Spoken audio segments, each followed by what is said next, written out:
Call to order. Roll call, please. Judge Deskins, Yes. Mr. Anderson. Here. Master Johnson. Here. Master Murphy. Here. Master Robinson. Here. Master Dotson. Here. Master Barney. Here. Leo, would you lead us in the Pledge of Allegiance? I pledge allegiance to the flag of the United States of America and to the republic for which it stands, one nation, under God, indivisible, with liberty and justice for all. What's John proud of? What's John proud of? Oh. Sure, that thing sticking out front. Which one? You come action. Public comment.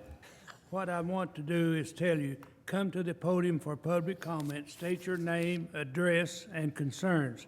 You have 10 minutes to state your concerns. Fiscal court comments, take action if any needed. Mr. Walker. No. Chuck Dameron, please. Check for, yeah. Yes, sir. Thank you, Judge. Before I get started, it's time to re-up our insurance program renewals for this next year. And before I get started, I'd like to first of all thank the leadership of this court, the people that are working in Pike County, and most of all, Stacy and Jonda for the work that they have done. I'm happy and thrilled to be here today to be able to tell you, I think she's passing out a paper to you now, that this year we have seen a decrease in your premium of around $160,000. All right. Which is something you probably need at this time. Yeah. As you can look over your paper, you can see the coverages that you have, which are coverages that most insurance companies cannot even match. They're just too difficult. The coverages are too broad. The automobile insurance coverage is incredibly broad.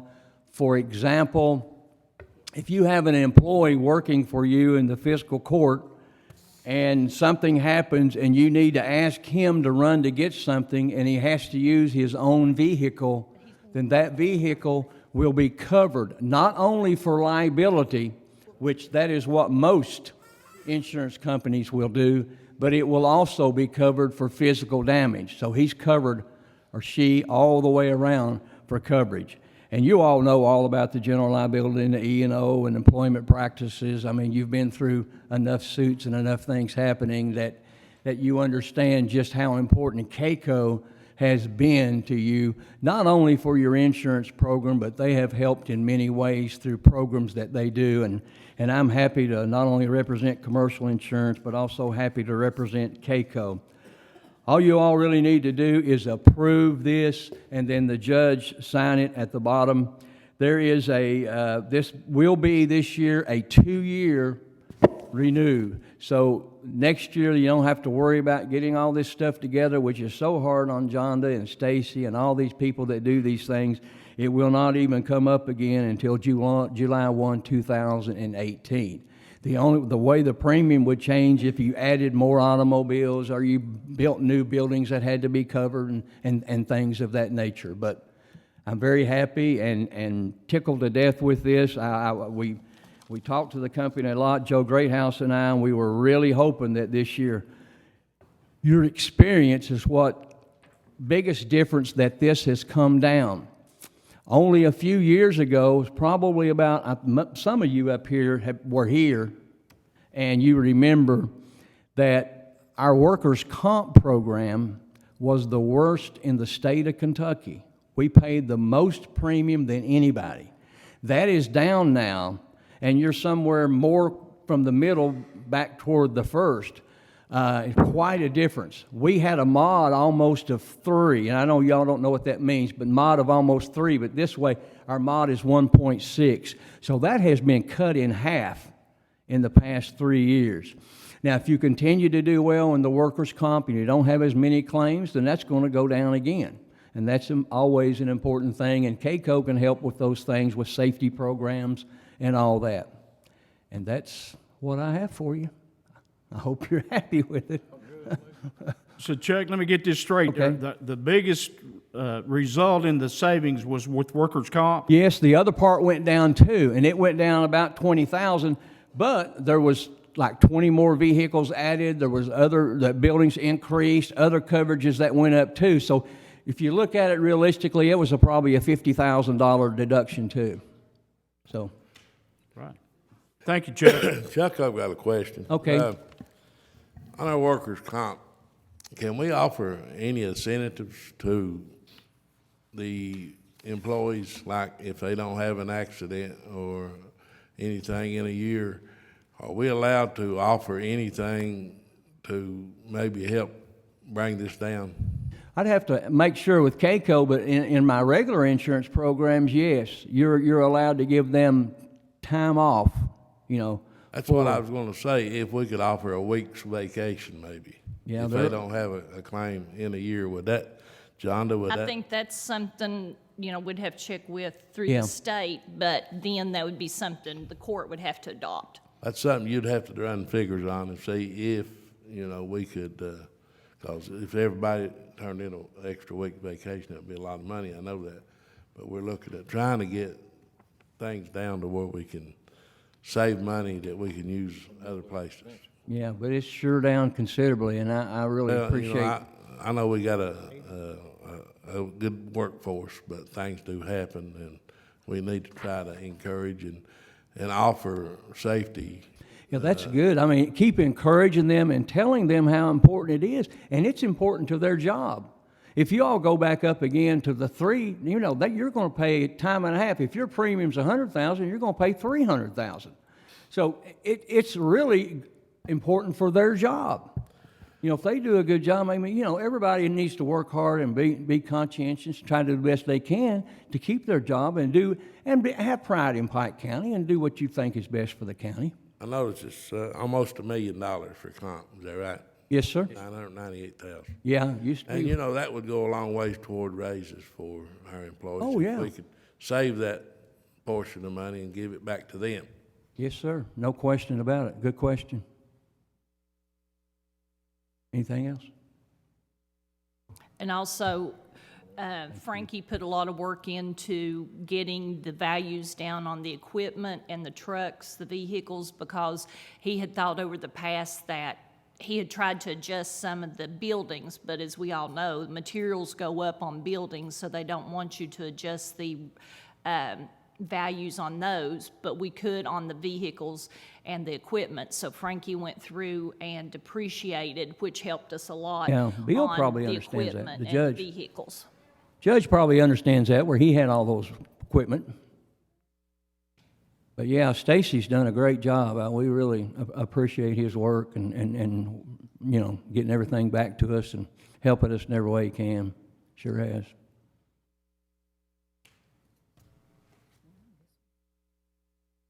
Thank you, Chuck. Thank you, guys. Appreciate it.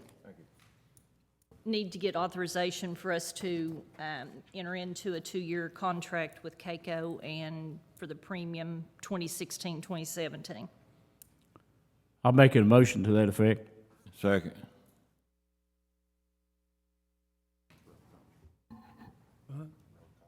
Roll call, please. Mr. Anderson? Yes. Mr. Johnson? Yes. Mr. Murphy? Yes. Mr. Robinson? Yes. Mr. Dodson? Yes. Mr. Barney? Yes. Judge Diskin? Yes. Judge, John, I want you to do.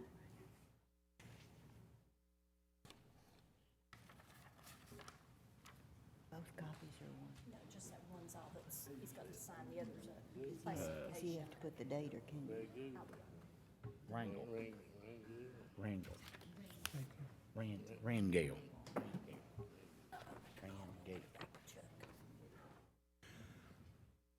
Public comment, Jimmy Francis.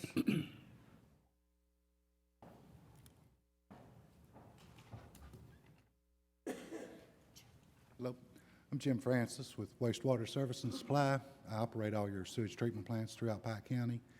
And we've had a problem with one over at the Belfry Courthouse, and we're going to need a new blower. And I sent Jeannie a copy of the estimate for it that'll keep us in compliance with the Division of Water. We've done real good with them for the past 3 years, ain't had too many violations, so we just wanna keep it good.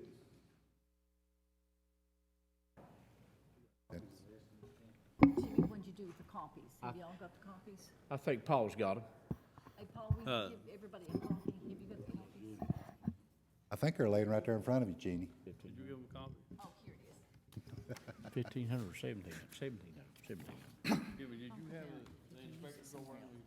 If they give them water over there. He didn't inspect it because it had stopped working. At the time, in the Belfry area, we're talking about putting a new sewage plant and stuff in up there. If we do that can we use this equipment somewhere else? I mean, Yes. yeah, okay. Yes, it's the same blower that's on Dorton Park, and so, All right, so, good. Yeah, we'll be able to use it Dorton now. Bob, what I'm trying to do right now, I'm trying to do away with that now, Harding. I'm trying to put a conventional system in, just Yeah. trying to get things together on it. We may be able to work something out there. So we'll just have really the 2 in the fire department, Johns Creek, 3 units at through the state on the treatment plant. Pardon? Where's the product coming from? Where are you ordering it from? What USA company? Blue Book. Okay. Paul, is it possible to put a fusion system in over there to replace that old system, or can you? No, not at Belfry. There's not Can't enough do it. room. You don't have the city sewage coming by there right now. Right, well, like I said, it's in the makings, hopefully pretty soon they'll have it, but there's no room in Belfry to put one down through there, Hardy, we can, but we can work something through the Hardy, but it and Dorton, we can't,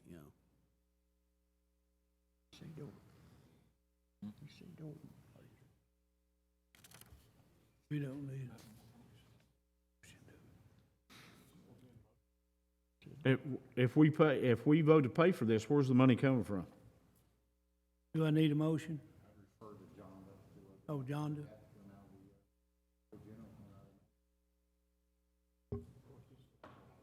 Where'd John go? Yeah. Make that copy, she'll be right there. But, yep, that's what it called.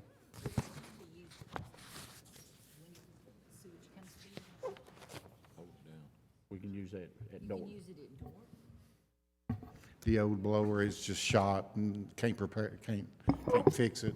No.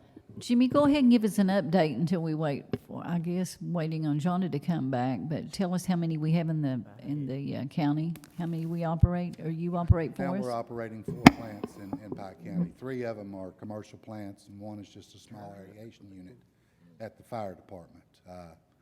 They're all doing real good. We have, just minor problems that occur that I normally take care of, no problem, like belts breaking, things like that. If we don't do this, we're going to get written up by the state. Yeah. And we're going to have real problems then. And I would simply suggest to the court, it has to be done. It's $1,731, and we just need to go ahead and vote to appropriate it and find the money in the budget wherever we can find it. Motion. I need a motion. Motion. Second. Roll call, please. Master Anderson? Yes. Master Johnson? Yes. Master Murphy? Yes. Master Robinson? Yes. Master Dotson? Yes. Master Barney? Yes. Judge Jessica? Yes. Thank you. Thank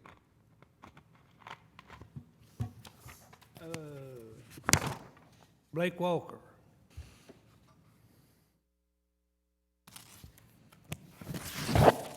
Hey, Blake, let me give you a little message here. If you are here to repeat what you have told this court on at least 3 or more occasions about the bridge on Lower Johns Creek, we want you to know that this court is fully aware of the problem and sympathizes with you. However, if you have nothing new to add, further comments that simply repeat what you have already told the court are not necessary. Otherwise, please do not be repetitious. We will be happy to hear any new comments, however. Okay. In either December or January meeting, Jeff Anderson told me that he was not the man to say, we need a bridge at Walker's Branch. Who is the man to say that we need to start this process? Mr. Walker, the only thing I'm waiting on, I think the last time you were here, is we're going to get an estimate. It's my understanding. Is that Yeah, correct? 3 months ago, I was told you fellas would get an estimate, so that still ain't done. And I don't have one unless Jackie Darrell's got one. I don't have an estimate because the way the bridge program works, or the way I've always done it, is try to get a cost. And the state has an 80-20 program. Once I get all the figures in my hand, and I've always done it myself, I send it to the Department of Transportation, and they either approve or disapprove and send it back, and we do it. But I don't have any figures on what it would cost to build a bridge as of now. When do you reckon we're gonna get any? I mean, I have no idea. At the meeting, I don't know if it was the last meeting, but I know the road commissioner was gonna get an estimate, and he may have one. that was 3 months ago. Well, I went down there a couple times trying to talk to his sister, because the big hang-up is where to put the bridge. There's other areas that would be better, and I tried to talk her into helping her family there and the people lives up in that area, but she don't seem to be considered of the ideal. So putting the bridge back where it's at right now, they still have a problem. Above there, if we figure out some other way, would be better. I talked to another gentleman down there where a road was coming across between the properties above his sister's property, but the road's not about I believe 6 foot wide that they put through our years ago, and that's not enough room. And the lady says that she can't, and he talked to her also, that the boy that's got the property, she can't make decisions for him until he gets 26, and he's 21 right now. So I was trying to evaluate where, to get the bridge at a better location to best serve the people, but it's a little bit difficult deal to do down there. So if you're going to do something, you want to try to do it right, but if his sister would cooperate, would be easier, but it looked like she's not going to cooperate. If we do it where the bridge is now, we got to proceed with, taking the property there for the said need.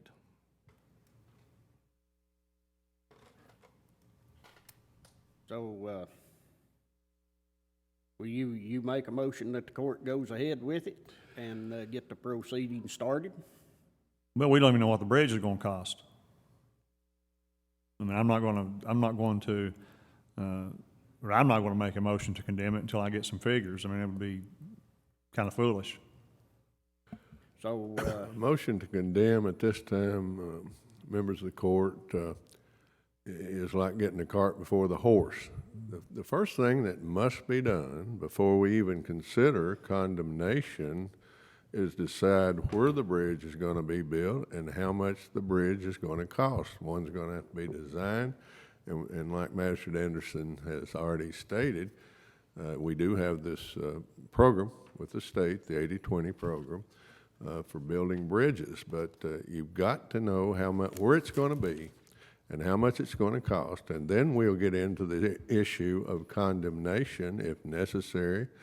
This court does have eminent domain power, and but start a condemnation proceeding at the present time certainly is premature. That's all I've got to say about it. We don't even know where the bridge is going to be, Mr. Walker, and that decision needs to be made, and an estimate on that bridge needs to be done. And then we can see if we got the money. If this court feels that the money is there and condemnation is necessary, we can proceed. But that's the logical order, is all I can tell you. well, I understand that, but 3 months ago was when, it's supposed to have been done, and like I've said before, the man that's got the beams that's going to donate to the county to use down there, I'm sure he's not going to sit on them for 2 or 3 years. So that would be a big part of the cost of the bridge. Basically, what you'd need to be a pier on each end and then fill out to the beams. And, I mean, I'm no bridge builder, but to me, that would be 50% of your cost of your bridge. So if he gives the beams to somebody else, then you're going to be adding that on top of the cost of the county too.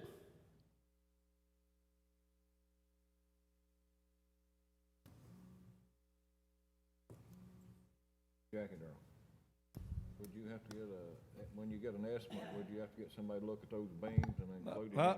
I haven't got no estimate on it because like John Doug says, we need to figure out where the bridge is going to be. And there's better locations than where got the road right now. But it seems like there's hostility in the family and that you can't get cooperation. Jackie, Looks like the only way is where the road is now. And she says it's just 8 foot there, and I don't know if that's a true thing or not. That's not much road. But I looked at another way there as I went up that hollow with the road foreman Ike, and there's a road goes up top of that hill and goes down and comes out at the college farm, I think they call it. And there's 3 property owners there. That would be another little idea I had in my mind there that we could maybe, if the people would cooperate, we could travel out that way. There's already a road there, but you'd be taking in about 5.5 miles of road for the county, so. 7.5. You need to weigh the factors in, the cost of the maintaining that or factors of building a bridge. It's not quite a simple matter over there. I would love to have a bridge, or a way to get in there, but that way there, if somebody comes to visit me, I've got to go 7.5 miles out to unlock gates for people to get through there. Then when they get ready to leave, then I've got to drive 7.5 miles back to let them back out. Because the man runs cattle in there. He's got over 100 head of cattle in there. And you have to have gates up to contain cattle. Jackie, educate me. Why can't we put the bridge in its current location? I mean, why ain't, you say it's not an ideal place, what's the? Because it almost does an L shape. It's Down into the creek, it all goes back L, going around the side of the hill. Well, you just Like have Blake to. said, there used to be an old swinging bridge on the upper end and the curve by the Cantrell and the Leslie property. And he's thinking there may have been at one time some easement there. At one time, Because there we was no was swinging bridge there across. for them to supposed to walk. have a 10-foot easement between the Leslie property, and it would have been on the Cantrell's property now, for where the old swinging bridge was at. That's the way we walked out to get to school. But I wouldn't have no idea where to even look for it, or what I'm even doing. Daddy, which he was not, he couldn't read good, and back in the early 80s, somebody took a chainsaw and cut the old swinging bridge down. And he went over there and tried to find where we had an easement, and he said he couldn't find it. So now I don't know if there's one there or not. Judge, may I make a suggestion to the road commissioner? Go down to this area, determine where the best place for a bridge would be, and that's considering the cost. One place may be better than another, but it may cost a whole lot more. But taking all that into consideration, make a determination as to where a bridge should go, and then have a bridge designed. We pay Summit every month a retainer. Maybe Summit could design a bridge, or maybe someone else could.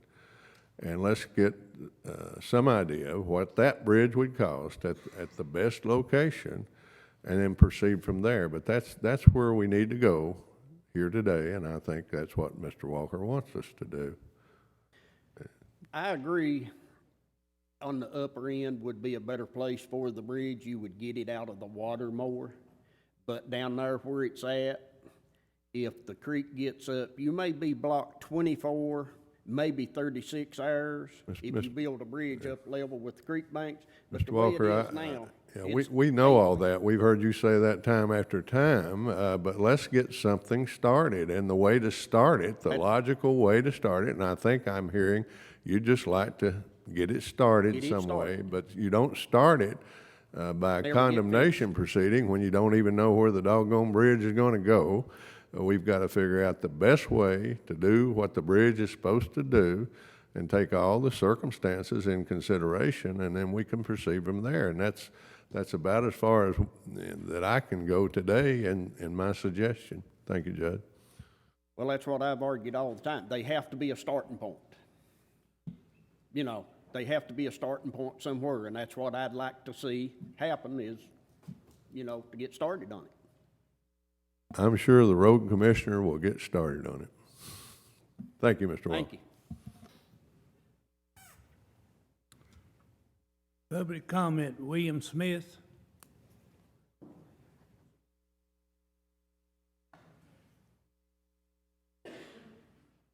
Y'all, my name's William Smith, and I'm here on behalf of what Mike May's been over here about on a road to a cemetery.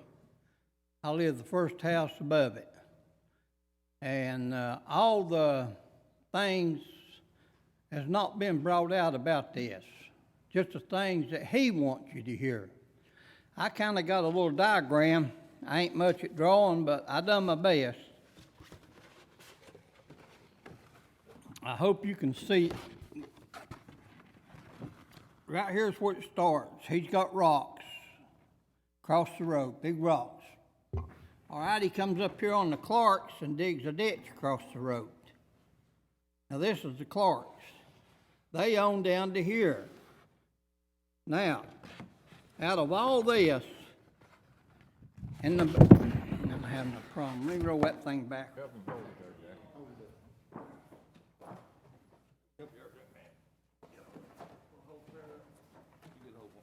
Okay. This way. Okay, when Mike bought the house, the property, I'll say, the house sit over here. I want everybody to see that real good. Now here's the private driveway coming in to Jake's old house. Paul was married in a family. He can tell you the road was there, wasn't it there? All right, he dozes all this up. Now he's coming over here trying to get you to give him this road for a private road, which this is a public road. You can't landlock people with property behind you, and that's what he's trying to do. The Clarks there's a road over here going to the cemetery. These drains here in the holler he said he bought, he didn't buy them, I gave them to him. And I'm trying to get this thing straightened out where you all can see a point that needs to be seen about this. Cover up his driveway and then try to get you all to, I hear John say, what did it take to satisfy him? Well, there ain't nothing to satisfy. That's a public road. Been there. I've been on the holler 47 plus years, married in a family. And this is not right. They buried a man 6-8 weeks ago, spent 40-some years in the service. And he was complaining about Mr. Barney, putting gravel on the road. A man put 40-some years of his life in the armed services for us to be free here today, each and every one. And we can't put a few gravel on the road for him to get him to the cemetery. There's something wrong. You need to take that flag down. If you can't fix a road for a man who spent 40-some years in the armed services for us to be here and be free today and be able to speak. John, I'd like for you to reply to that. I really don't know how to reply to that, except I agree that a man that spent 40 years of his life in the service certainly deserved a decent burial, and I agree with you. But, you know, the issue, Mr. Smith, has always been, is that a public or a private road? And you're saying it's a public road. We were told it was a private road. So, you know, I made the comment, and I was taken to task over it. Sometimes there are gray areas in the law, and I understand there may be a lawsuit over this road coming, or it may have already been filed. I don't know. But I don't disagree that we need to honor our servicemen. All right. Can you landlock somebody's land? That is a legal opinion that I'm not going to give at this time. It's not relevant to that's something the court is going to have to decide, Mr. Smith, and I'm not going to interject this court into the arguments that are going to go on in the circuit court, and I'm not going to interject myself. Whether it's a public road or private road, that's often in dispute. Public roads can become private roads, for example. Private roads can become public roads. So, you know, it's an issue that we're not going to be able to decide here today, and that's what I have to say about it. Well, right here was the road. Everybody knows the private road went to the house. He tore the house down. He's got a marked out here to build a house over here. And this is all over one lie. One lie. He swore in court. It cost him over $300,000. And this is what this is all about right here.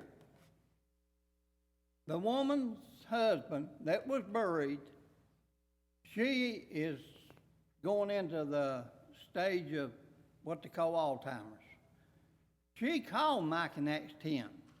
She couldn't even remember that was her home place, because she knows it all.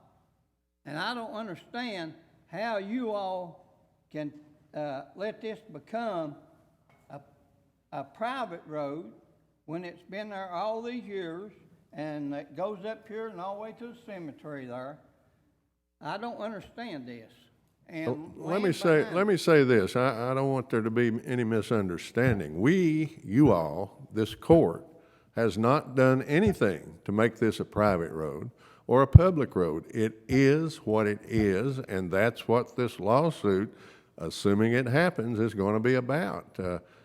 It's not up to this court to make that determination as to whether it's a private or a public road when that issue is in dispute. I know what you're saying, and I respect what you're saying, and that's all I can say, and that's all this court can say at this time. But when a man gets to try to steal property, I showed you the driveway, how it come in.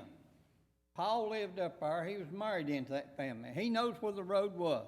He does this road up, covers it up. Now he wants the county to give him this road over here for him a driveway.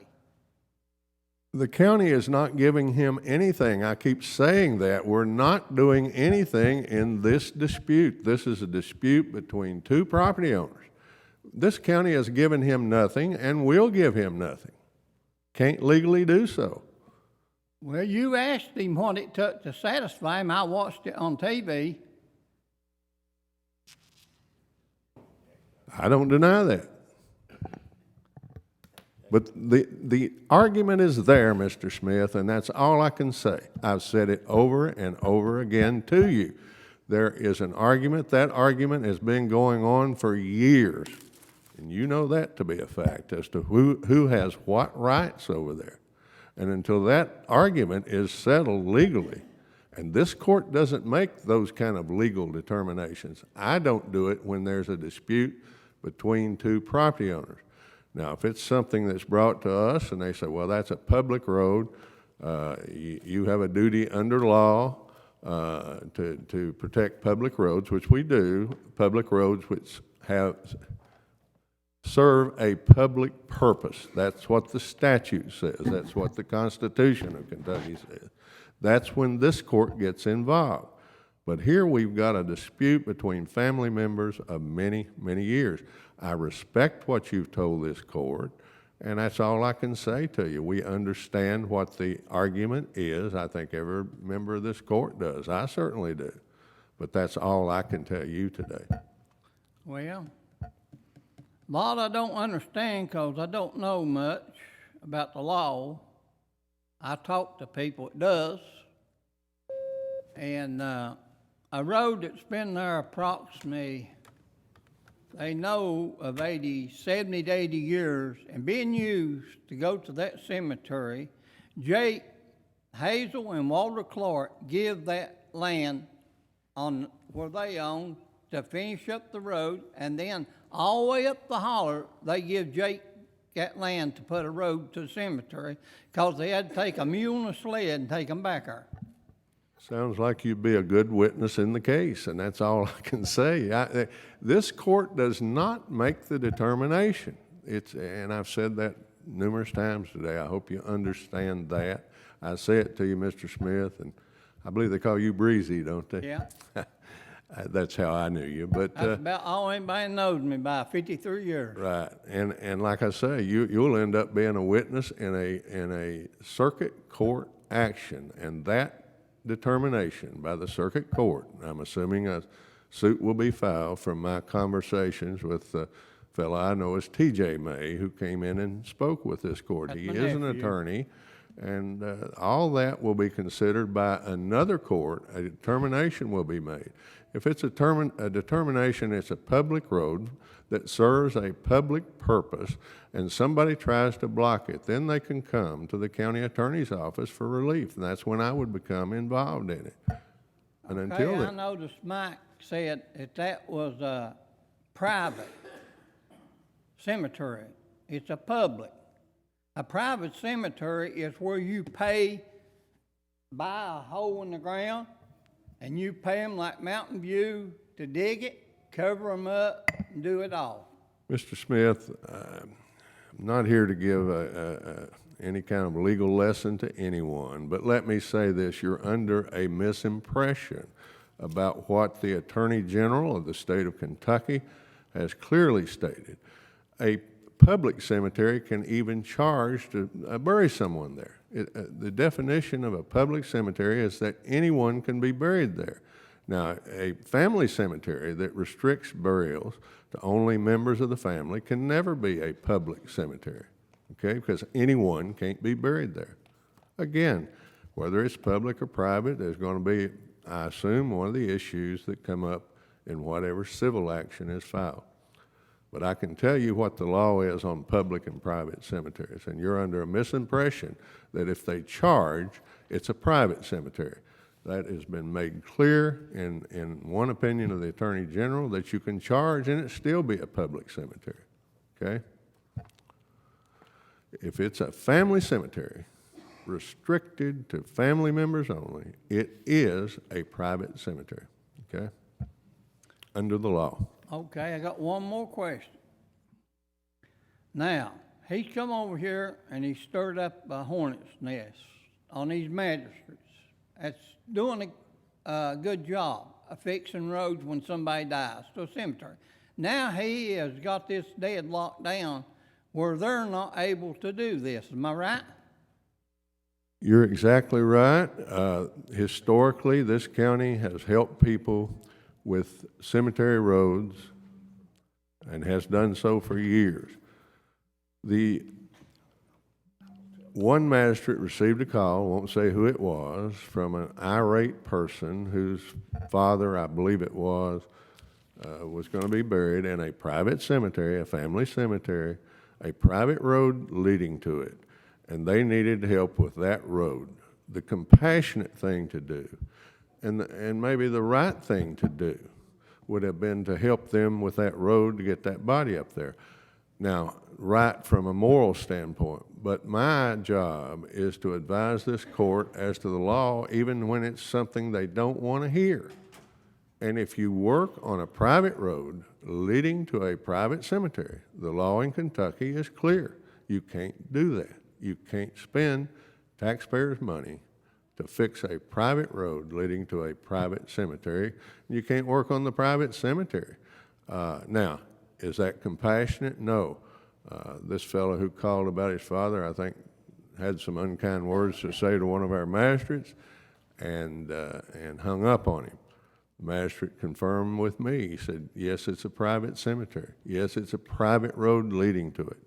We had our road commissioner was asked about putting in a drain in another district. It was to a drain which for a little private road that led to a cemetery where 2 family members were buried. The road commissioner came to me, and I said, if you do it, it's contrary to Kentucky law. It's illegal, in other words. I'm all the time, I hear it all the time. Heard it just last week when I had to tell one of our officials about something. And he said, that's not right. That's not fair. And I said, there's a lot of laws that aren't fair in the public's mind, but they're the law. That's the law. I didn't write the law. It's my job to advise as to the law. And that's, I don't know what else I can say. Do I like that? No, not personally. But still, I had to tell the road commissioner, you can't put that drain in that leads to a family cemetery with 2 people buried there over a private road. Just can't do it legally. I don't know what else I can say, Breezy. Well, I didn't write the law. I didn't make the law. I just advise as to the law.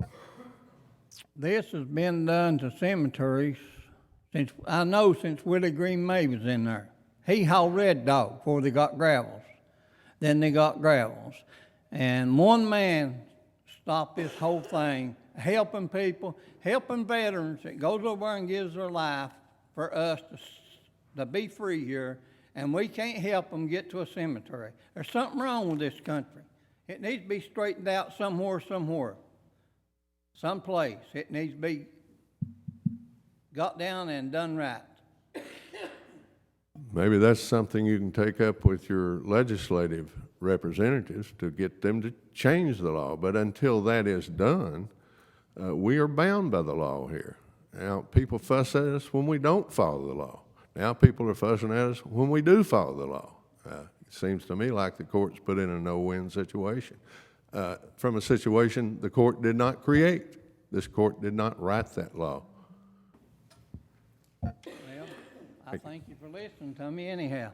Thank you, Mr. Smith. John Thacker? Good morning, Judge and everybody. And my name is John Thacker. I live on Hurricane Hidden Valley subdivision. And we got our neighbors down there. They claim they own the road. And the one down there's got 2 battens in a ditch. And they be ditched out. And upper end need to be ditched. But there's a side street comes up called Clover Street. I come in and talk to you, Judge, beginning of the week. You said you would get in touch with John Doug, Mr. Hayes, Mr. Smith there, see what could be done. I don't know if you met with them or not. If you're addressing me, John, I haven't even been over there to where you're talking about. I have seen the plat of that subdivision. The plat clearly calls for a 30-foot road. And I realize from talking with the road commissioner as to what you're talking about. Some people are crowding the road. They're bringing their yard out, and that's not unusual. Everybody wants to get every inch or every foot they can get. But that plat was approved by the Planning and Zoning Commission, and it's a recorded plat, and it's a 30-foot road. That's all I can tell you legally. I haven't been out to see it. I've just heard from the road commission. I got a map here. You want to look at it or not? That's the one I've seen. Okay. This is what gets me, Mr. Hayes. We all got, most of it is 100-foot frontage on. I got 100-foot, runs 170 feet. I'm on the right-hand side of the creek side. Well, when I moved there in '89, there was a ditch pulled there, and I put my drain in where the ditch was at. But I own, like you said, I got 2 foot of it belongs to the county. It don't belong to me. But I can't move my drain back on account of the ditch. And we don't have a 12-foot road. Some places 11. And on Clover Street, it's just 200 feet long. One guy, neighbor down there, he got 12-inch cinder blocks right up against the blacktop. And he took 3 metal posts and put them up the side of the blacktop. They ain't hardly 12 foot there no way. Well, when the week before last, when the garbage truck come, he come down where it was at. The boy backed all the way up Road Street. He had to back all the way down Tracy Street to pick up the garbage. Well, this week, it come a Monday, the truck back all the way down Tracy Street. I hear the small packer come down my street, on Rose Street, and pick up the garbage. I can't see where somebody will block the road, and I called Jackie Darrell twice on the man. I guess he went down there, and I don't know he went down there. He said he went down there. And they gotta be some kind of legal action take against these people. I mean, I love everybody. I don't want no trouble with nobody. But it's a shame that we got a 30-foot right-of-way and we ain't got a decent road to pass on. And we all pay big property tax down there. And I know Jeff had to leave, but Jeff does mighty little work down there. What time it was matters. And then he blacktop it one time. There ain't been a whole lot of county money spent down there. Last fall, I got him come down, Deputy Judge there, Morris. He come down and looked at it. They did it. It really helped me get the water out of my yard. But you take people put a septic system in and run it in the ditch line. And Danny Blair, when he come over there and cleaned that out, that line was full of sewage. You know, we don't have to live like that today. And I think the health department come over, I think it's corrected now, but we need a ditch over there. But I like to see some of the engineer come over there and survey Rose Street. Well, we got 1,200 feet on Clover Street. Then we got Tracy Street. I don't know, it might be 800, 900 feet. I don't know, actually. It need to be surveyed out. Or wherever the stakes goes, that's where a ditch goes. And they got blacktop, they got the driveway paid down in the road. Most of us got a little 4-inch pipe in, then they run a condo pipe through that for the lights. And I got an 8-inch galvanized pipe in mine. And Joey, I guess the guy from Summit Engineers, said they need a 12-inch pipe in for the dream. I come here to ask this court. I can't tell you what to do. I didn't come here to do that. I know you can come down. I know the judge been looking at it. Ryan's been down there. Jackie Darrell been down there. Jeff been down there. You know, I felt sorry for Jackie Darrell when he come down there and ditched that. It's like war down there. They jumped all over this man. If they own it, I wouldn't have a word to say about it today. If it was like the old timer done, went by a rock, went by a tree, it's a little different. But that's where it is on paper. It's in a courthouse on record. And who would be reliable, Mr. Hayes, if my truck, I drive in and post this down there, who would be reliable, the landowner or this county? Probably not this county. Probably the person that's trespassing on the 30-foot road. Now, you mentioned the post. The road commissioner brought that to my attention, Jackie Darrell, within the last week, I think. About last week. And I mentioned, well, this court needs to make a decision. I don't just haul off and file a suit. No. I have to be asked by this court to take action. And this court can discuss that. We'll do that in executive session, because that is one of the matters we can do in executive session, talk about lawsuits. And this court can talk about that, and they can hear from Jackie Darrell in the executive session. And if this court's, in its wisdom, says, Mr. Assistant County Attorney, you need to go down there, or you need to take some legal action to reestablish our 30-foot right-of-way through there. And that's what we've got. I know that. I know that there's encroachments on that right-of-way, but until this court advises me that some action needs to be taken, that's where we are. So I suggest you let us discuss it.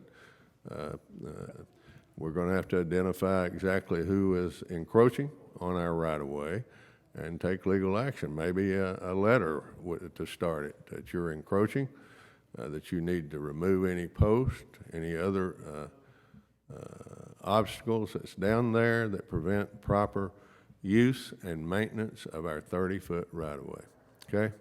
That's all, I mean, you know, like I said, I don't wanna give my neighbors a hard time and everything. I mean, it's a nice subdivision. And if you ain't got a road to a place, it ain't worth much to you.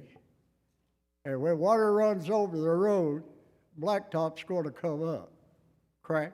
It's gonna cost this county extra money down the road. And I appreciate this court.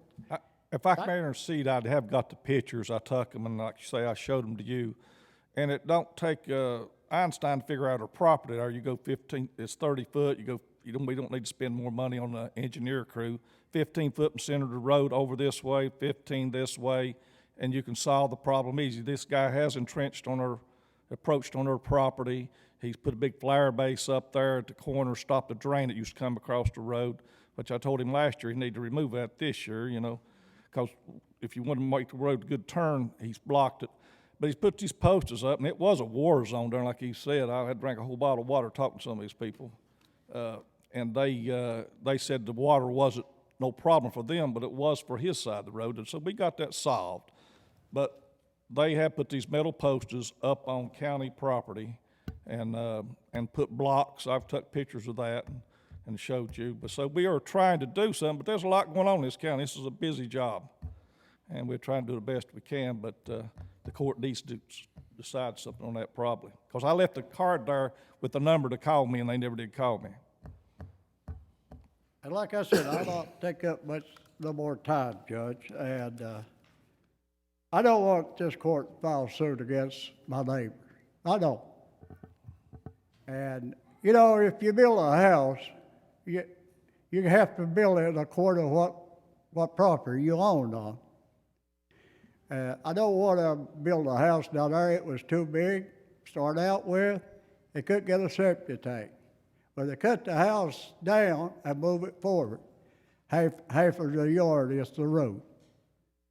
I mean, you know, there are people down there that's got a better education than I got.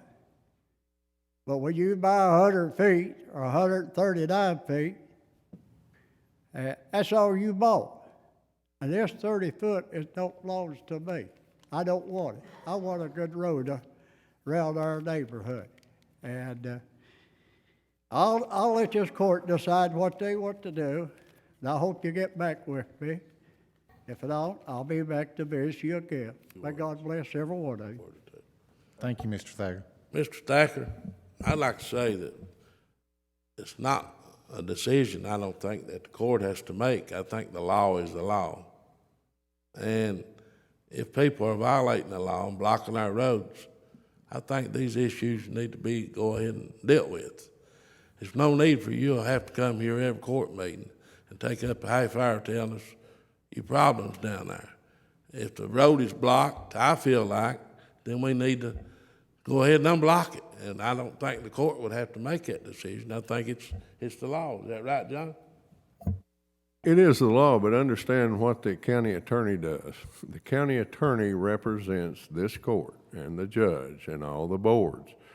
And when there is legal action to be taken, Master Dotson, I would do so. I would say, yeah, that's the law. You're correct. You're absolutely correct. No question about it. All these roads in that subdivision, and you correct me if I'm wrong, Jackie Darrell, but I think they're all county roads. Is that correct? That's true. So here's the situation the court's faced with. You got a county road that people are encroaching upon our 30-foot right-of-way. That belongs to the county, not those people who live in that. Doesn't belong to Mr. Thacker or anybody else down there. And if the court wants legal action taken, it's got to instruct me to take legal action. What I'm saying is, well, county attorney, is if this guy's blocking our road, why would we have to decide, well, take legal action if the road commissioner tells him to move it and he don't move it, then it's time to take legal action. Well, I agree. All you got, this court just has to say, Mr. County Attorney, take legal action. This And gentleman's- once you do, I represent a client. You all are my clients. I'm not trying to tell you how to do your job. What I'm thinking is, if he's got the road blocked, then the road commissioner needs to go tell him to move that blockage. And then if he don't move it, then we'll deal with you, right? Well, I've told the road commissioner that, and I think he went down there and you couldn't get up with some of those folks. Is that right? Right. And Nobody's then, home once you a know, banker and the others.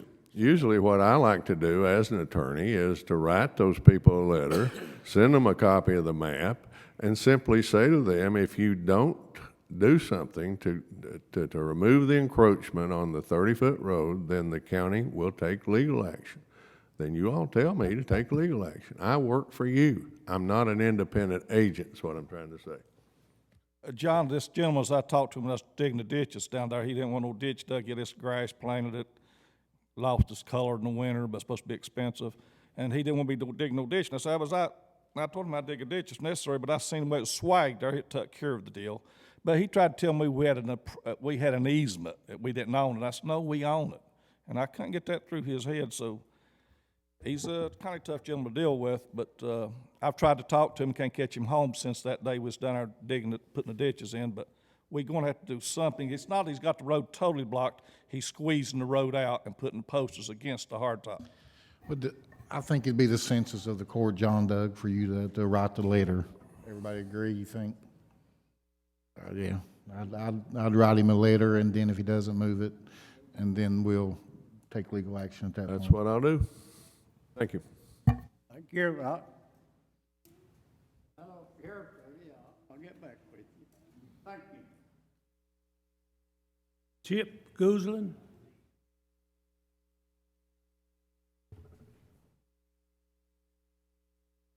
He must have given out on us. All right. Need approval of minutes of March 31st, 2016. Motion. Roll call, please. Mr. Anderson?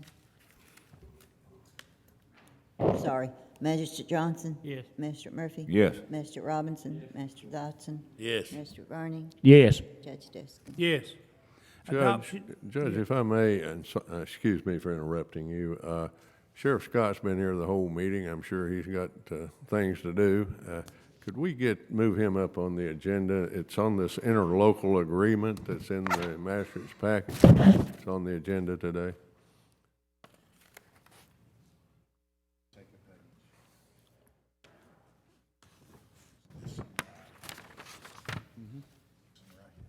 Okay.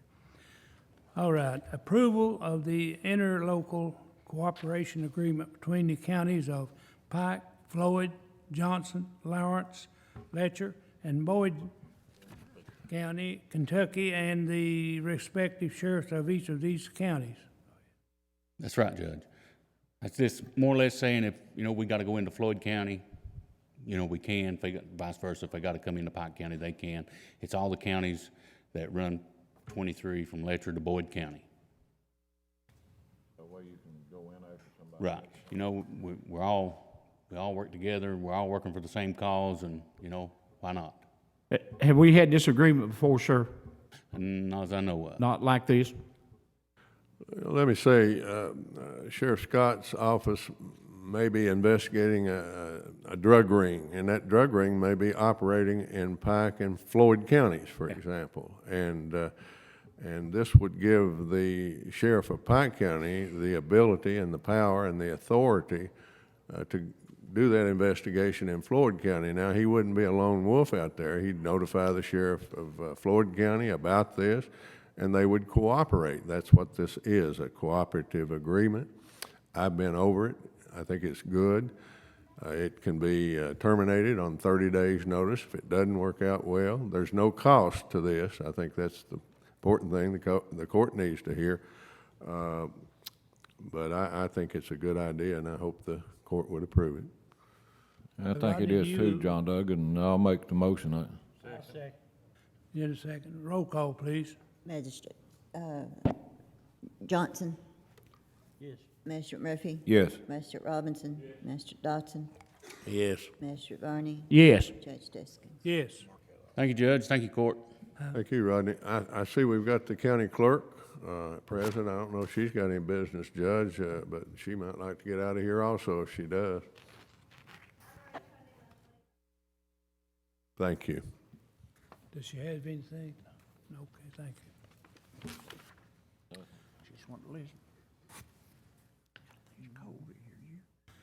Now, for approval, discussion, adoption of a resolution in support and approval of the Pike County Health Department Needle Exchange Program.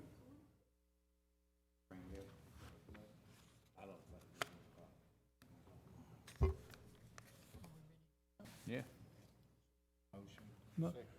Need a motion? I think you know that, talking with the doctor and, so they've talked to most of the members of the court about a needle exchange program in the county. And we, according to their reports, are way above. Brian, do you want to go over this, or do you want me to, I don't want to do anything other than what we discussed with the doctor. Now, go ahead, Hillman. And Eastern Kentucky is leading the state in the hepatitis C disease that we have here. And they feel like that this is a way that they can control and get the disease better cared for if the needle exchange is approved. And the city of Pikeville has already approved the needle exchange, but they got to have the vote of the court and approval of the court before it can start. Is that right, Sue? And this thing is in the makings, and they have several other times they want to sit down and talk about where these exchange will take place, and they're paying for the program through the health department. So that's about what I know, and I'll let John come on up on it. Thank you, Master Dodson. I might add, you said Eastern Kentucky has some of the highest incidents in the nation for hepatitis C. It's out of control. It's at epidemic level. And of course, when people get hepatitis C, they need medical care. Medical care costs money. Where does that come from? I'd say a lot of these people have no health insurance. They have no money to pay for medical care. Somebody pays. And not only is it Eastern Kentucky, but it's Pike County is the center of the epidemic. And Kentucky, by far, of all the 50 states, leads the nation in incidents of hepatitis C. So it's a problem that needs to be addressed. This is an attempt to address a problem. The concern that I had when it was initially proposed, will this encourage drug use? And I'd say that's on the mind of a lot of us here in this court. And there have been studies, several studies, am I right, that have said, no, this does not happen.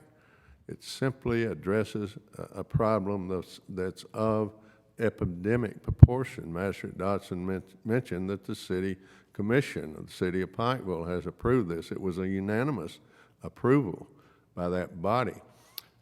So they thought it was a good idea.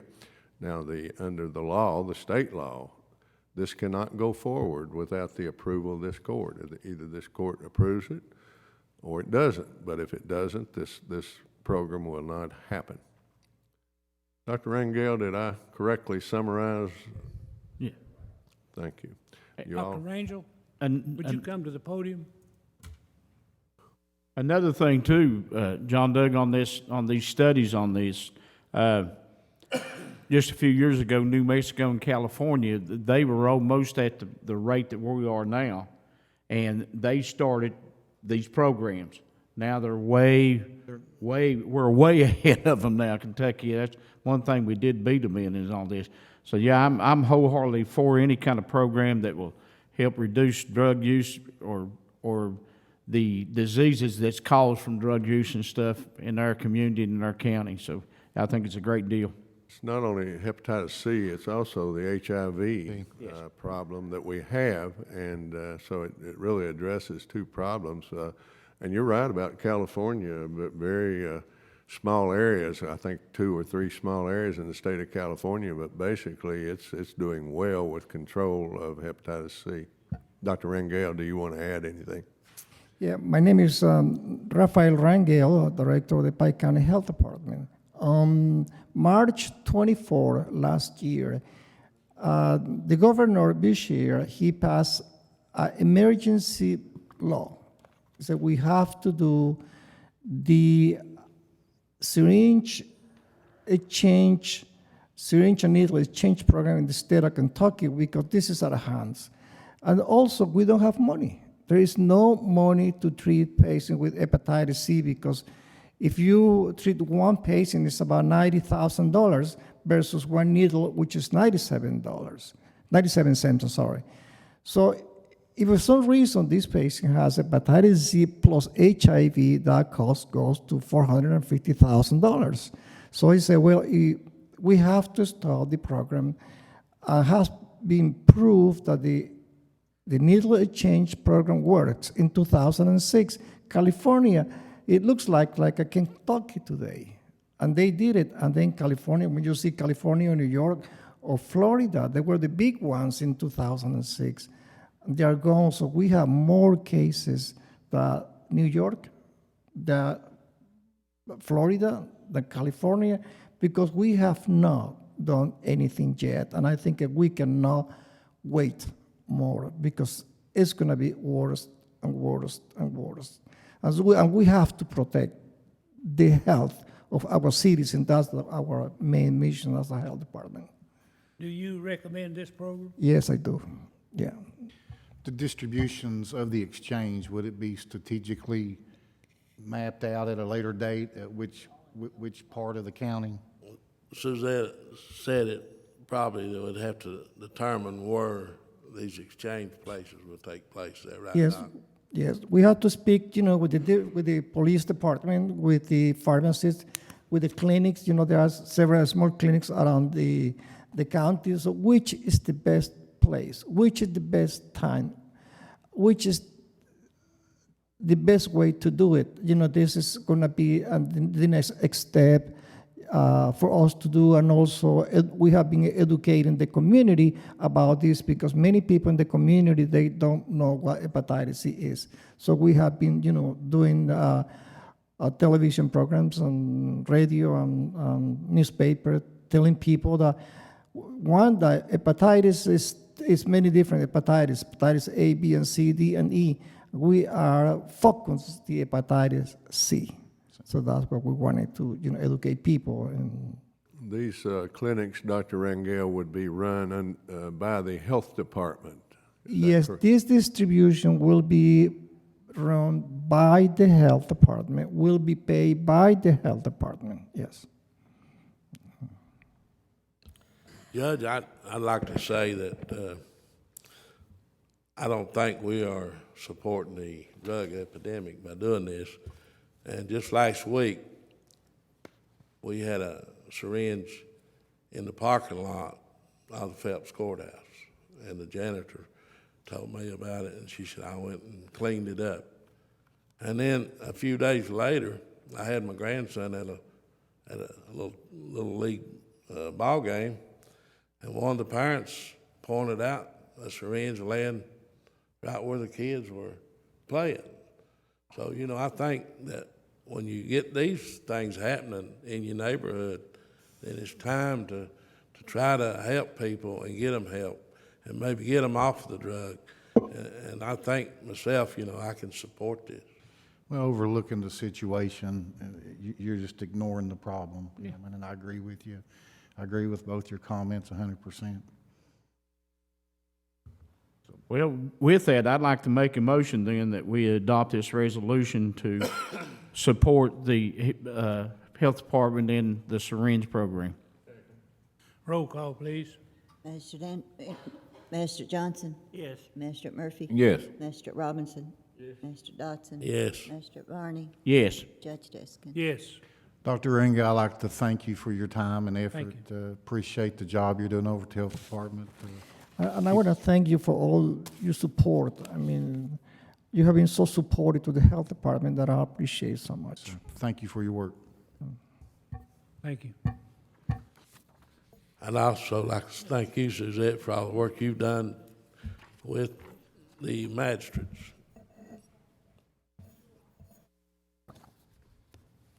And you don't have to be a stranger anymore. You can come by and see us anytime. All right. Acknowledgement of receipt of the audit of the former Pike County Sheriff for the year ending December the 31st, 2014. I need a motion. Motion to acknowledge. Roll call, please. Mr. Johnson? Yes. Mr. Murphy? Yes. Mr. Robinson? Mr. Dodson? Yes. Mr. Barney? Yes. Judge Jessica? Yes.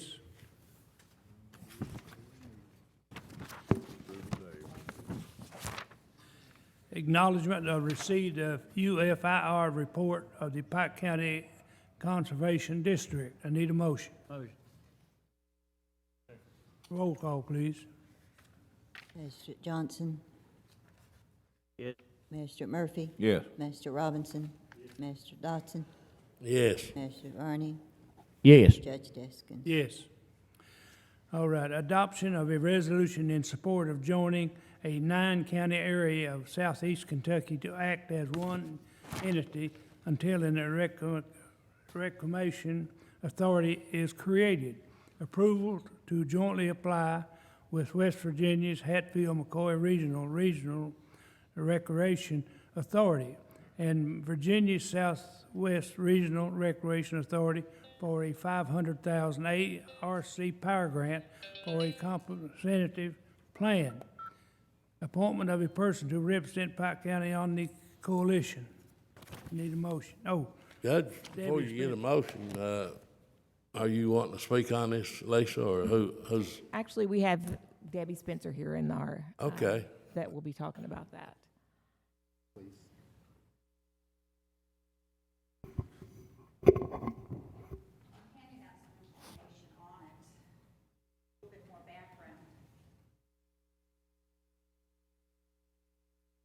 thank you, Debbie. Thank you.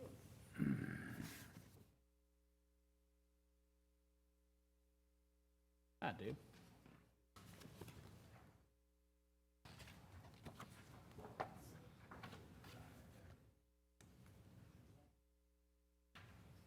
I'm Debbie Spencer. I'm the president of We Make Things Happen Corporation. We work with small communities on economic development through tourism in West Virginia, Virginia, Kentucky, and Tennessee. And in 1996, the legislatures created a 9-county Hatfield-McCoy Trails Authority. They've got 6 trail systems now, over 700 miles of trails. They sell 36,000 permits a year. And they attract visitors from 27 different states just this past year. That's created 22 full-time jobs, 237 auxiliary jobs, and $22.2 million economic impact in that state. Virginia thought this was such a great idea that in 2008, they created the 7-county Spearhead Trails Authority. In 2013, they opened up their first trail system. They now only have 205 miles of trails. There's 4 trail systems. It's created, since 2013, over 100 jobs and over $5 million in private investment. And they now have just announced a $7.1 million hotel that's going to be going in at St. Paul, a community that's never had lodging. And it's all because of these trails that are happening within these communities. They partnered together and they're making things happen. We're now wanting to partner with them on a power grant. Basically, West Virginia, Virginia have come to us saying they want to partner together. Since we don't have an authority in place, we need to create a coalition of the 9 counties, and it'd be Breathitt, Knott, Perry, Letcher, Floyd, Martin, Leslie, Magoffin, and hopefully Pike are all passing resolutions to create this coalition We will indeed, as the judge has said, write a grant, and it'll be a multi-state grant involving all 28 counties. And in particular, for our area, we're going to be doing a comprehensive plan that we can then take to our legislators next January, showing the economic impact potential, where the trails will go, how much the trails will cost, and immediately move forward on an authority. So we're really excited about this, but our first step is to create the coalition, and we need you all to pass the resolution. Any questions? Debbie, I don't know how long y'all been in existence, but Sandy Runyon back here with Big Sandy Ad and a few of the magistrates met several years ago trying to do I guess what they're doing. Is that right, Sandy? And I don't know how long your program has been in existence, but we have been trying to work on a trail for so long. And it's just now starting to come together with Lisa and some of the court's help. And, you know, I'm not for getting a grant for the other counties. I'm for Pike County. And, you know, I like to be part of these counties. But, you know, Pike County's first for me. Sure. And I think the court will kind of agree. And, you know, Sandy had worked awful hard trying to get this to happen. Have you communicated She has worked with extremely Sandy? hard on this. I mean, for years and years as the Skyward Trails Initiative, and very impressed. And we've been talking about this for years and years. Here's an opportunity. There is some power grant money available. We cannot do it without a coalition in place. Individually, West Virginia will not work with the individual counties, neither will Virginia. It's just too difficult. So if we create the coalition, we strongly feel that then we can move forward on creating the authority, which is what we need to truly partner with the other two states to create a tri-state international attraction of trail systems, to where you can, if you can ride in Kentucky, you can also ride in Virginia, you could also ride in West Virginia. All of a sudden, this is an international appeal. Nobody else will have something like that. It's a huge marketing opportunity, but we need a trail authority in place. But first and foremost, the coalition, so we can partner with the other two states on the power grant. I'd like to hear Sandy's view on this, if she feels like she's ready to speak on it. But, you know, I don't want to call you out, but I want to, you know, I'd like to see how you feel about this.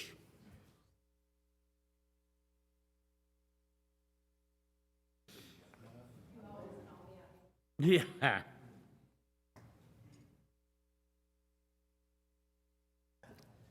As Hillman said, we've worked on this for an awful long time to try to develop trails particularly in the 5 counties of eastern Kentucky and with the surrounding counties. Our biggest obstacle has been that there is no legislation at the state level that will allow that to happen. We could get to a certain point and we could not go beyond those obstacles of several different things. We had several legislators who tried to enact bills that would back into a trail system and would back into the coalitions and the authorities that we were trying to put in place. That has been an uphill battle. West Virginia actually created their authority and wrote the laws as they created the authority, and so did Southwest Virginia, based on what we were doing here in eastern Kentucky. So we've tried to back into the laws, and they created the laws along with the authority. That works. If this can happen, it's the ideal thing for eastern Kentucky. We all believe that we should have a tri-state trail authority, a tri-state trail opportunity. And funds probably will be available through the Power Initiative for some work toward this whole process. So I am in support. I have 2 other counties that have passed resolutions or are passing resolutions, and that's Magoffin and Martin, toward this effort. And I have advised them that I think it's a good idea, as long as the county knows what they are being obligated to do, and I don't know that. You all know your county and you know what you're going to be asked to do in this whole effort. But the effort and the idea is great. And I think we all agree that the only way we're ever going to be a trail destination is to work together and use all the trails and all the opportunities that we have to do that. So I am in support of the idea. I think that there will be funds available from the federal level to do this. And if you can work toward getting a plan that you can then take back to the legislature once they have created the laws that will allow that to happen, then I think that's the first step forward, because I think y'all have come a long way, and I'd also like to commend Lisa for doing that. She gets up every day and thinks about what she can do for Pike County and tourism and economic development associated with that. So you have come a long way with doing that. So I guess my final comment is that I support the concept of what is happening here. Thank you very much. I need a motion. Judge, I believe we might need a little more discussion on it, if you don't care. I know we're running late, but it's an appointment here that we've got to appoint somebody to represent Pike County. Well, one of my questions, Hillman, and I'd like to ask it, this recreation authority on the 9 counties, I mean, they'll also make the rules and regulations on the trail. So this court, if we go in, if this court approves this going forward with the trails, this Recreation Authority Board, they will not make the rules and regulations of any trail system in Pike County. No, right now, all we're trying to do is create the coalition to apply for the funding. That's all we're doing. And you get an appointment, you don't have to make the appointment now. Right. It's just saying that you'll pass a resolution to create the coalition with the intent to do this comprehensive study. That's what we're going to ask for, this comprehensive plan, at which time that's when it'll all come out as to the best direction for how to police the trails, how to maintain the trails, how to market the trails. All of that will be part of the comprehensive plan. That's always been one of my biggest issues, is what I don't want to do is I don't want to go up there and cut the ribbon and say, you know, have it this trail. I mean, we need to be proactive and get the things that you're just talking about under control. You know, policing is a big issue. Yes. You know, it's one of the biggest issues I think that's involved in this. Proper signage, make sure that people know where the trails are and everything, and that they're using them properly and they're staying on the trails. That's all important. We want a positive experience for everybody and to attract people from outside the region, which is what creates the economic impact. It's not just for locals, it's actually drawing people in, filling beds, filling restaurants, spending money in your community. And Pike County would have one person that this court would vote to be on the committee, and the other 8 counties would, so it'd be a committee of 9 people? That's when the authority's created, the legislature will decide how that's set up. But how it's written is one, for now, for the coalition, 1 representative from each county. So right now, we don't have a coalition. No. No, we're trying to pass a Trying to resolution. put one together, is that right? Right, and each Debbie, county. I think, you know, you can see where I was coming from. You know, we've done a lot of this work, and Lisa's done a lot of work, and we've got a trail that goes through Virginia and Kentucky right now that we've established. And, you know, I'm looking forward to Lisa giving us an update today. We've ordered signs and tables and just things that we can put together for our trail system. But I also want to see Pike County get their fair share. Now, if we elect somebody to represent the county, how do we do that? Is it appointed by the judge or the court or who? We're saying the judge appoints somebody. So, judge, fiscal court, however you all operate. We're Well, how soon do we need to do this? Pass the coalition, and then choose somebody. It's at your timing. Is the first meeting. We do plan to have a meeting. Hopefully, May 3rd will be the first meeting. So hopefully all the coalition will be in place by then, because there's actually some other funding that we're looking at, and we want to bring it to the attention. So, you know, hopefully you'll have somebody by that time. Now, where will your meetings take place? McGoffin County's offered to host it this time, so is Leslie County, so I don't know. We're still setting that up. Our first meeting in which Lisa attended, and we had quite a few of the county judges and some of the magistrates attend, was in Floyd County. So it'll move around. Judge, I have a question. If this court decides to do this, and then on down the road, this court determines this is not a good thing, we need to move out of this and go independently, would it have a right to do so? Absolutely. With just a vote, a resolution? Just and resolution to just that step quick? out of it at any time. So this grant will be, you will be applying for the grant, or who's going to apply for the grant? Actually, we're partnering with the two other states, and I attended the Power Grant ARC meeting last week in Virginia. They strongly suggested we put it under one state. It'd be a 3-state initiative. West Virginia is actually applying for marketing dollars and to do 3 entrepreneur workshops, one in each of the 3 states.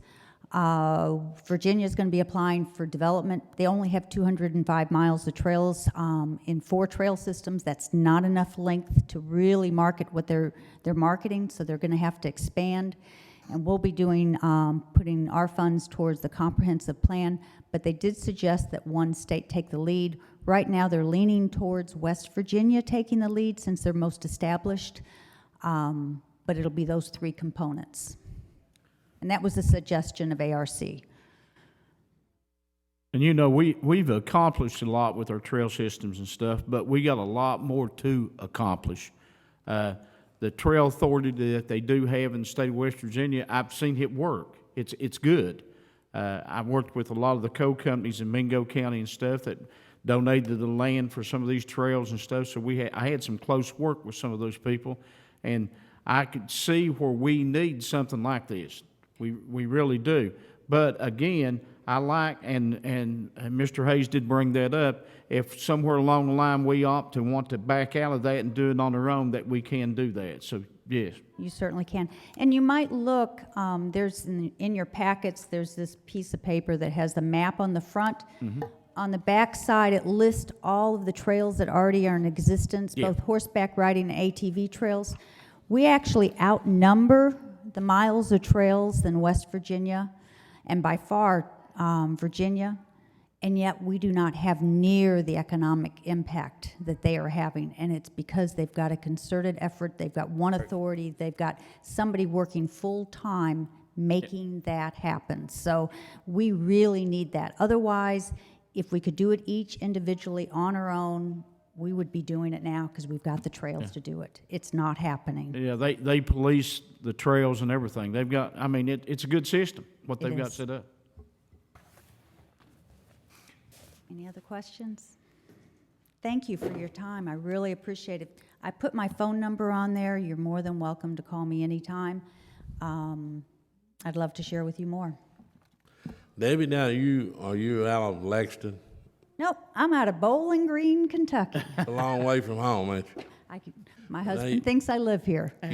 You were talking to us earlier about horses and things. Mm-hmm. Are you using this same program to promote the horse arena, the barn that was taking in applications?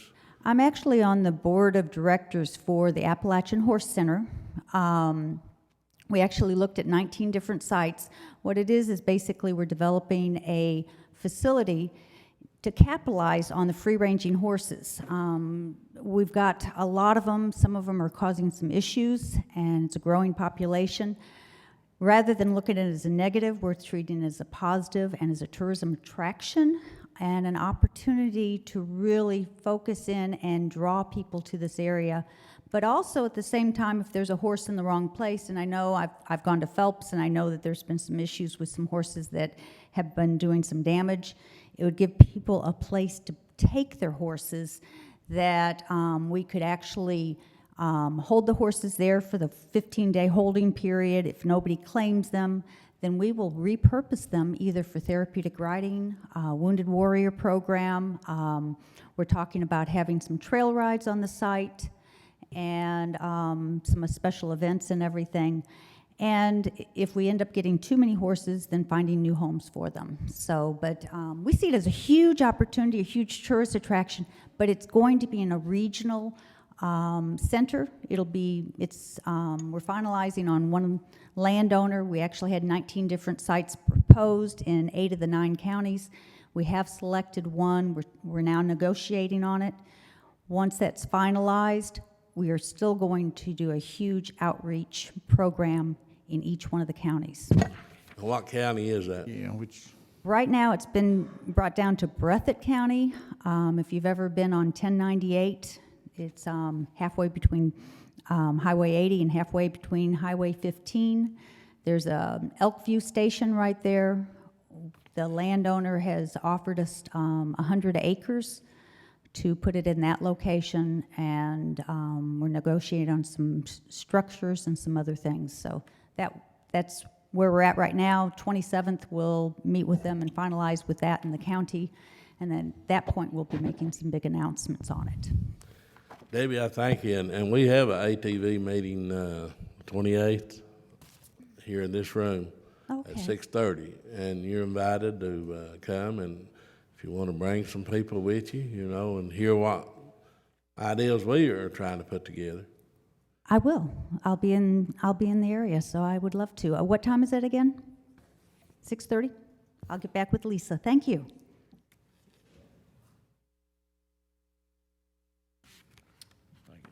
Do we need a motion? that's up for debate. Hillman, I'll let you lead. What do you think? Well, you know, I think it's a good idea, but I think we need to let our county attorney review the paperwork that we've got in front of us. You know, it's several pages of it, and make sure that we are doing the right thing, not to tying the county down to anything that we don't want to. And what do you think about it, John? You think you need to observe it, or you think we need to move on it today? I've looked at it, Hillman, and I won't say I've studied it in detail. What I was most concerned about, because I thought it would be of concern to you and some other members of the court, if we don't like the direction this authority is taking, Right. then we can move out of it, and we're not going to be bound. I don't see anything in here that says that in the resolution itself, and maybe we could add that. And based on that, you wouldn't have any problem if we added specifically that we would have that right without any further liability, all right? And I can do that and have it ready. We'll put it on the agenda for the next meeting. Is that okay? Well, we're going to have a special meeting by the end of the month, ain't we, Jonda? So our next meeting will probably be within the next week and a half. Be next week, so time. So I'll have it ready with that addition, that if that's agreeable. Is that all right, Magistrate Dodson? Well, meanwhile, we can be planning on how we're going to pick this person to be on this, representing us too, right? Yeah, I got a guy in mind. I know who that is. Okay. Yeah, I think that's right, Magistrate Varney.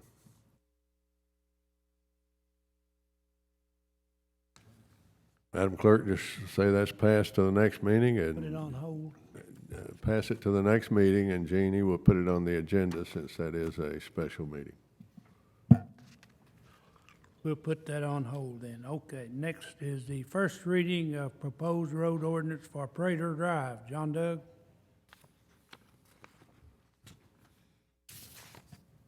Judge, we have a petition signed by 5 property owners, 2 of whom appear to be husband and wife. So there's 4 properties on this road that's being proposed, and it is County Road number 1587, which is known as Prater Drive. It's for the extension of 300 feet additional from the end of existing 1587 for a distance of 300 feet, and that would be 15 feet wide.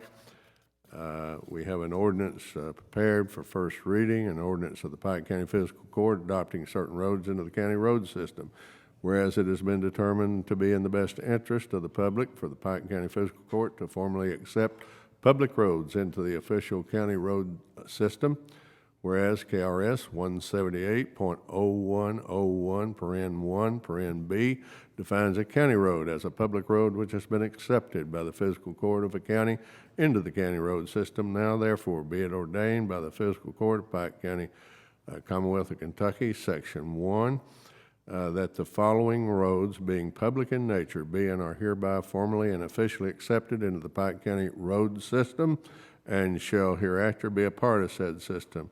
It's road number, District 3, road name, Prater Drive, and we need to add, Madam Clerk, Prater Drive in parentheses, County Road number 1587, 300-foot extension, and also add, Madam Clerk, being 15 feet wide. That's the first reading, requires no further action at this time. All right. Discuss the Pike County pools. Hillman, Jonda, Bobby, your comments? Go ahead, buddy. Judge, they want me to start first, I guess. It's age before Bobby's me. next, and then John, I guess. But, you know, I would like to start out by saying we thank Paul Williamson and our public works people for correcting the problem that we had at Phelps, that we would, or Fraburn, and we would have had to hard somebody that went in there. I don't know how many thousands of dollars it would have cost to correct the leak that they had. And with Paul and the crew, they went in, and I don't know, I didn't ask Paul how much it cost, but I think they had to replace a few pipes, and I'm gonna let him take off from here. Yeah, when we found it, there's a T down the bottom, about 15 foot down, and it's 8-inch pipe. It's been broke for a long time. So hopefully that's took care of. It's holding water right now, so I believe, you know, it's been broke a long time, and that's it. For the cost there, well, I'd say we're probably looking at $1,000–1,200 to fix that problem that we had, you know. And then we still got to pour a little concrete after it settles on the pad up there where we had to cut it. But it should be ready to go, and if we got the funds to put them in. So. But if it had to hard somebody to done it, I'd hate to say what it cost. I'd hate to say. probably been up to $40,000–50,000. Yeah, it's so deep down in there, I'd hate to say, you know. But Paul, we thank you for that. And Judge, the next thing we're going to discuss with Jeannie and Jonda is, are we going to try to open the pools or keep them closed? You know, one comment on that, Hillman, last year in our line item budgets, we've got for pool salary and wages, pools renewals, repairs, utilities, social security paid and all that, a total of $80,254. As far as money took in, we took in less than $10,000, so we're still at, it cost us $70,000 for those pools. Now, I don't want to begrudge any kid to be able to go swimming in a pool, but at what cost are we going to say this is too much money? Is it $100,000? Is it $200,000? Is it $1 million? Somewhere along the line, we're going to have to say we can't spend that kind of money just to provide that service. I don't want to do that, but I'm looking at our budget and things, and we're coming to those points. So I think this is a really realistic thing that we need to look at, guys. Is it worth us $70,000 to have 2 swimming pools open? I got one up there at Burger, it's all gone. I know.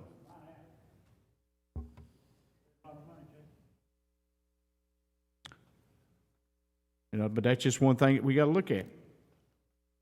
Bob, you know, that was one of the issues that we discussed when we were talking about the budget, is the swimming pool.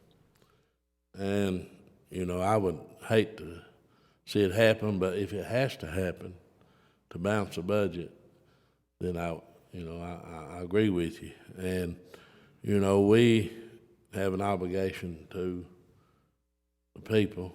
And on the other hand, you know, I think we're spending a lot of money on our golf course. You know, you put these both together, and they're pleasures. Yeah. Some's for the adults, some's for the children. And, you know, we contribute a lot of money out of our budget for the golf course. I'm for a golf course, but I think it should be able to take care of itself. And you're absolutely right, and that's another thing. If it can't take care of itself, I'll be the first one to vote to not contribute any more money to it.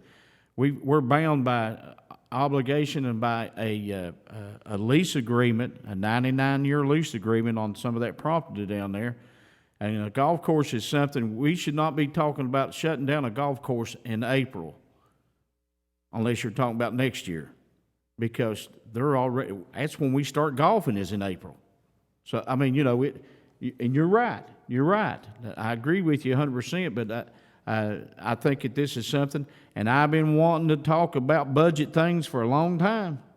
We need to be talking about this budget. We need to have some meetings and talking about our budget and stuff. Bobby, statistically, do we keep up with how many people uses which pool? How many kids use these facilities? I mean, if we're talking 3 or 4 kids, I mean, I know they was pretty active last year, wasn't it? If Shonda has that. She knows how much revenue. We know how much really actually If the the attendance logs are proper, you know, Hardy by far outweighs, you know, the Johnson Bottom, but they log in who comes and who pays and who doesn't pay and stuff like that. Each child logs in on a sheet. One of them reasons for that, especially last year, Wimps in West Virginia, Mingo County, they shut down their pool, and they're not opening it up this year either. So we got an influx of people from West Virginia to come to the Hardy pool. You know, and I complained last year about the rate that we was charging. If we could raise that a little bit, we were charging $1 a head, and there's nobody in the world that I found besides us that charges $1 a head to go swimming. Well, I mean, if we charge $1 a head and revenue brought in $10,000, so are they refreshments sold at the pools, or is that 10,000? They don't sell. So that's just admission and renting the pool for parties. Right. Then you got to remember, if we raise the price, you may have less attendance. You may have the same. So the pool at South Williamson was closed last year? At Wimps, yes. So. It's closed. I talked to a couple of the guys on the commission in Wimps or in Mingo County. They said it cost about $150,000 to put that pool to open it back up. So that is a no-no. There's no plans to ever open that pool again. There's a sinkhole. There's 2 sinkholes underneath the pool. They got one of their major pumps that's going to have to be replaced.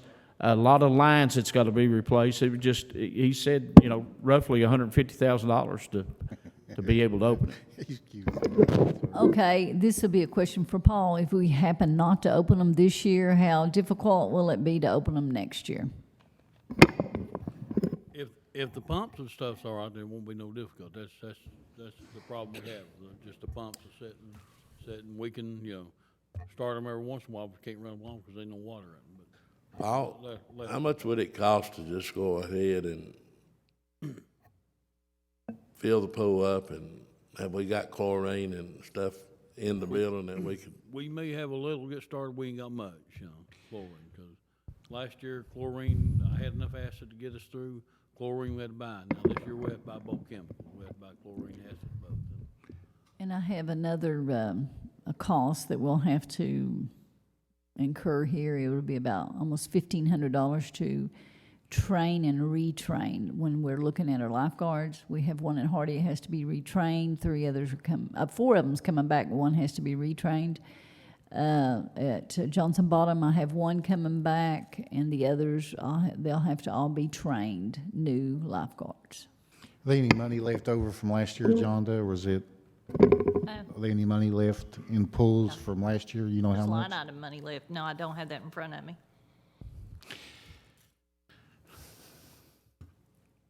There was more money left last year because we didn't have the season opened as long as what we had in previous years too.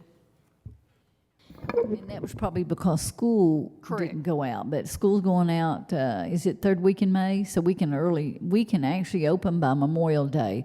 Correct. I have the dates that we can do our training if we're gonna move ahead. Somebody's gonna be coming to the Pikeville YMCA, and we can get our lifeguards trained there as we usually do. That's kind of And- where I was going, Jeannie, and Bobby, him and Magistrates. Instead of just saying this service is gone totally, could we open a little later in the year and close a little earlier, still give the product to the children? To cut some of the cost, maybe go from $1 to $2 to offset? What are you saying, Well, open the like only- 1 month well, a year? Well, no, I mean, maybe a couple, what are we open You could now? cut the labor, that's the biggest cost. I mean, we could cut some labor, but as far as chemicals, we'll probably have to have them on hand to keep going. As far as the training, we already have to do the training, so you can't cut back on that. A But if you typical open less, A typical season, how many months is the pools open? we usually open Memorial Day weekend, and we usually close the weekend before school starts. So that would be 2 months June, or- July, and August. June and July, really, you could open them for 2 months. About 2 months, how they're open. That's basically what they're open anyway, June. Yeah, that's what we did last year. June's probably your I busiest think month. last year was maybe 6 weeks or July, 7, like is about all sophomore we week in had. July. What's it cost to train a person, Jeannie? Okay, to recertify somebody, it's $125, and to train somebody that's Red Cross and certify them, it's $300 a person. So that's what It's only good for 2 years, that's what we're doing, 300. $300 a person for some of them, because we need 3 at your location. We have 1 person coming back, and the manager has agreed to come back. What's the requirements to being a trainer? Were you certified to do it? You have to be certified by the Red Cross to do the training, and that's all I know, is they have to be certified, and this person has to come from Ashland, Kentucky this year. How do you know what it takes to be He's not certified? I know he's not. I'm asking him, does he know what it takes to become a trainer? No, I really don't on that. You know, the management part of the pool, we know, we know that, but the trainer on the lifeguards and that we know. I don't know. No matter if they come from Ashland. Yeah. I'm talking about, we might be able to send one of our people to become a trainer to do it every year if we want to do it. And it is. Denise That's what I Campbell- was getting to, Paul. If one of our employees could be a certified pool trainer, and I think Denise Campbell was the one that Yeah. done it for the YMCA. Right. But she's not doing it this year. She charged the same as the person from Ashland, so that's no additional expense, even though they have to come from Ashland. I ain't been over it with them.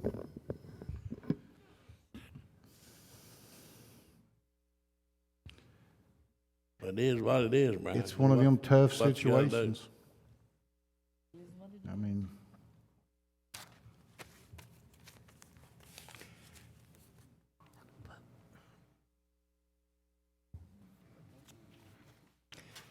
maybe what we can do is try to reopen, raise the admission, and really judge it this year to see exactly how it goes, and maybe reassess it again next year, because, you know, if there's one kid out there that uses this service, guys, that don't have the opportunity to do this on a regular basis, you know, I hate to strip that from that kid.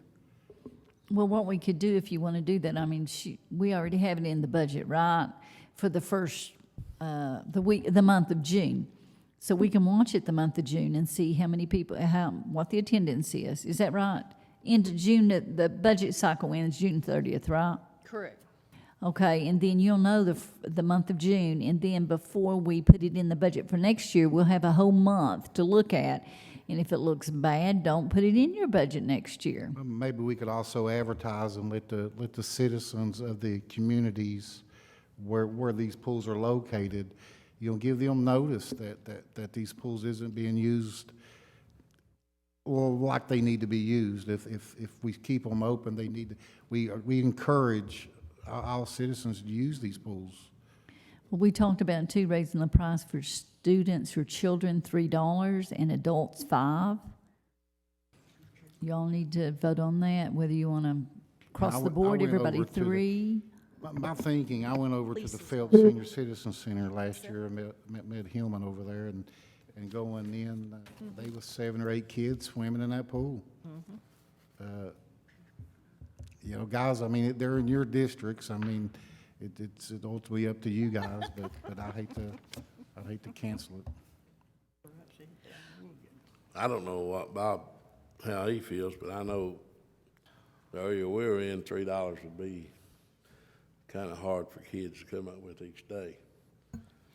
And, you know, I don't know what the answer to it is. Most people feel like, and I do think we need a little increase, but I don't know what it would do if we put $3 and $5. It might just close it down completely, you know. What do you think? Think about. What do you think about $2? Across the board, $2? I think $2 would be better than $3. Yeah. Well, you know, $2 would, if it was last year, would have upped that to 20,000. And with more public attention to it and being used more frequently, you know, if we could get that number up, you know, just a little bit more, I don't think we'd be having these discussions. Another idea, Brian, I don't know if we can do it or not, but we might have some companies out there that would like to sponsor that I was thinking, pool and help take care of it to get the kids, you know, off the street and into the activity. You know, we might offer that. A lot of companies, sometimes they want to do some PR. Well, you have the ARH hospital over there, and they're into the healthcare business or health, and that's really actually health. the health There department here, possibly they they just- They might want to sponsor a kid or 2 kids or 10 kids or whatever. It's just an idea. something to think about. Judge, if I may, Jeannie, how often were these pools used for private pool parties after hours? Party is more the one that does it than Johnson Bottom did. 2, maybe a week or something, Yeah, maybe. he was thinking 2 or 3. The reason I ask, if you're It's considering $130 to rent it. $30, $65 an hour. Yeah. well, Yeah, and actually, what that does, it comes to us, but actually that pays your labor to have them there, because you have to have them there, at least 2. the reason I ask, if you're considering raising the rates, you might want to look at raising that rate also, maybe to 100. Well, that's up to the court, but you don't want to forget that part of it. Yeah, we should.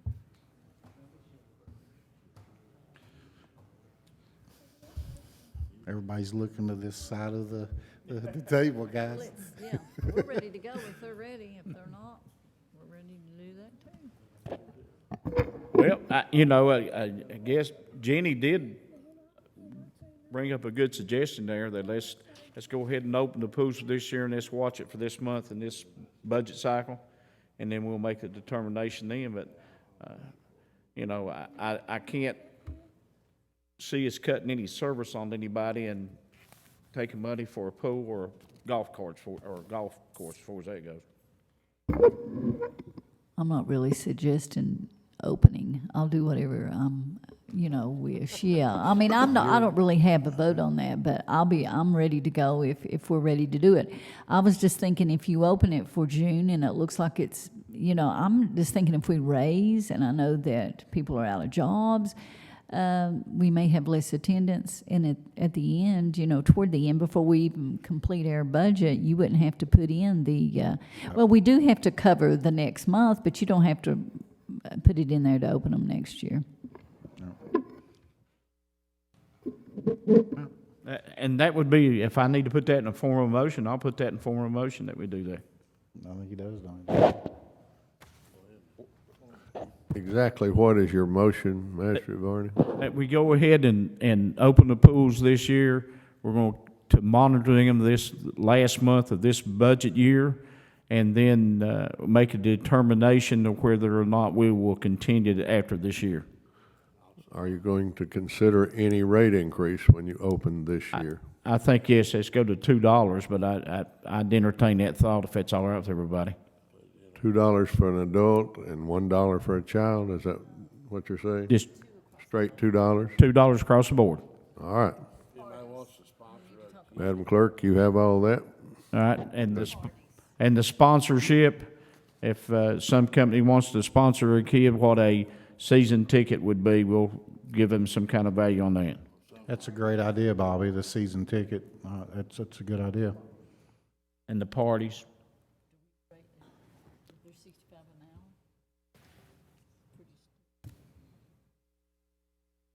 I wouldn't go no more than that. Be $150 for a 2-hour party. Yeah. What about that, Hilma? That sounds okay. Okay. But it don't have to be a company, it can be an individual. Yeah, right. Wants to sponsor a On- ticket. Yeah. We gotta have a second. Okay. We need a second. I thank you guys for sitting over there listening to all of our problems. I'll make a motion, let's call it a day. Call it a day. No, we There's gotta have a second. There's a motion on the floor. I think Gotta the pay clerk, bills. or I hope the clerk has everything that's in it. You're gonna go to a straight $2 across the board, $150 for a party, and, 75 an hour, yeah. all right, 75 an hour. She's changing tapes. She needs to get all this down 75 an hour. for a private party. And anything else go in there? You mentioned something about. Sponsorship of a child Got that. by a company or an individual buying a season ticket for them. Okay, you got a motion on the floor. I haven't heard a second. That'd be you, him. Roll call, please. Master Johnson. Yes. Master Murphy. Yes. Master Robinson. Master Dotson. Yes. Master Barney. Yes. Judge Deskins. Yes. All right, awarding of bids, Frankie. Judge, I have one bid to present to the court. It's bid number 17 for 2016. It's for one concrete bridge over at Mayhorn Hill Road in District 5. This is part of that 80-20 municipal bridge replacement program with the state. We received 4 bids. The first bid was York Smith Trucking of Pikeville. Total bid price $44,729.50. And we also asked for, if we added a 5th beam to the bridge, an additional option, what would be that additional cost? His price is $45,029.50. The second bid was from Pikeville Paving of Raccoon. Total bid price $46,300. No bid on the additional 5th beam. Third bid was from Steve Francis Trucking of Belfry.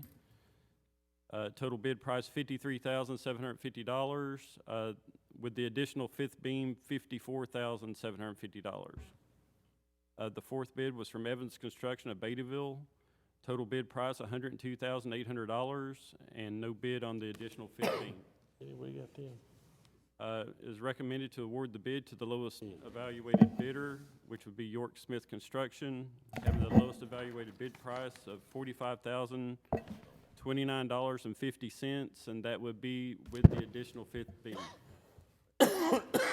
Also, this bid would be subject to the MOA with the Kentucky State Transportation Cabinet being fully executed and in place before the contractor starts, because it is part of that bridge replacement program with them.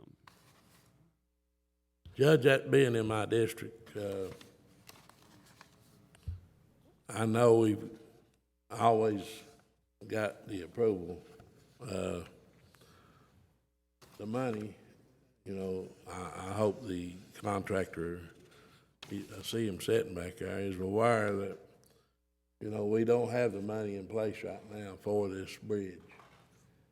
And we've got to send to Frankfurt and get it approved.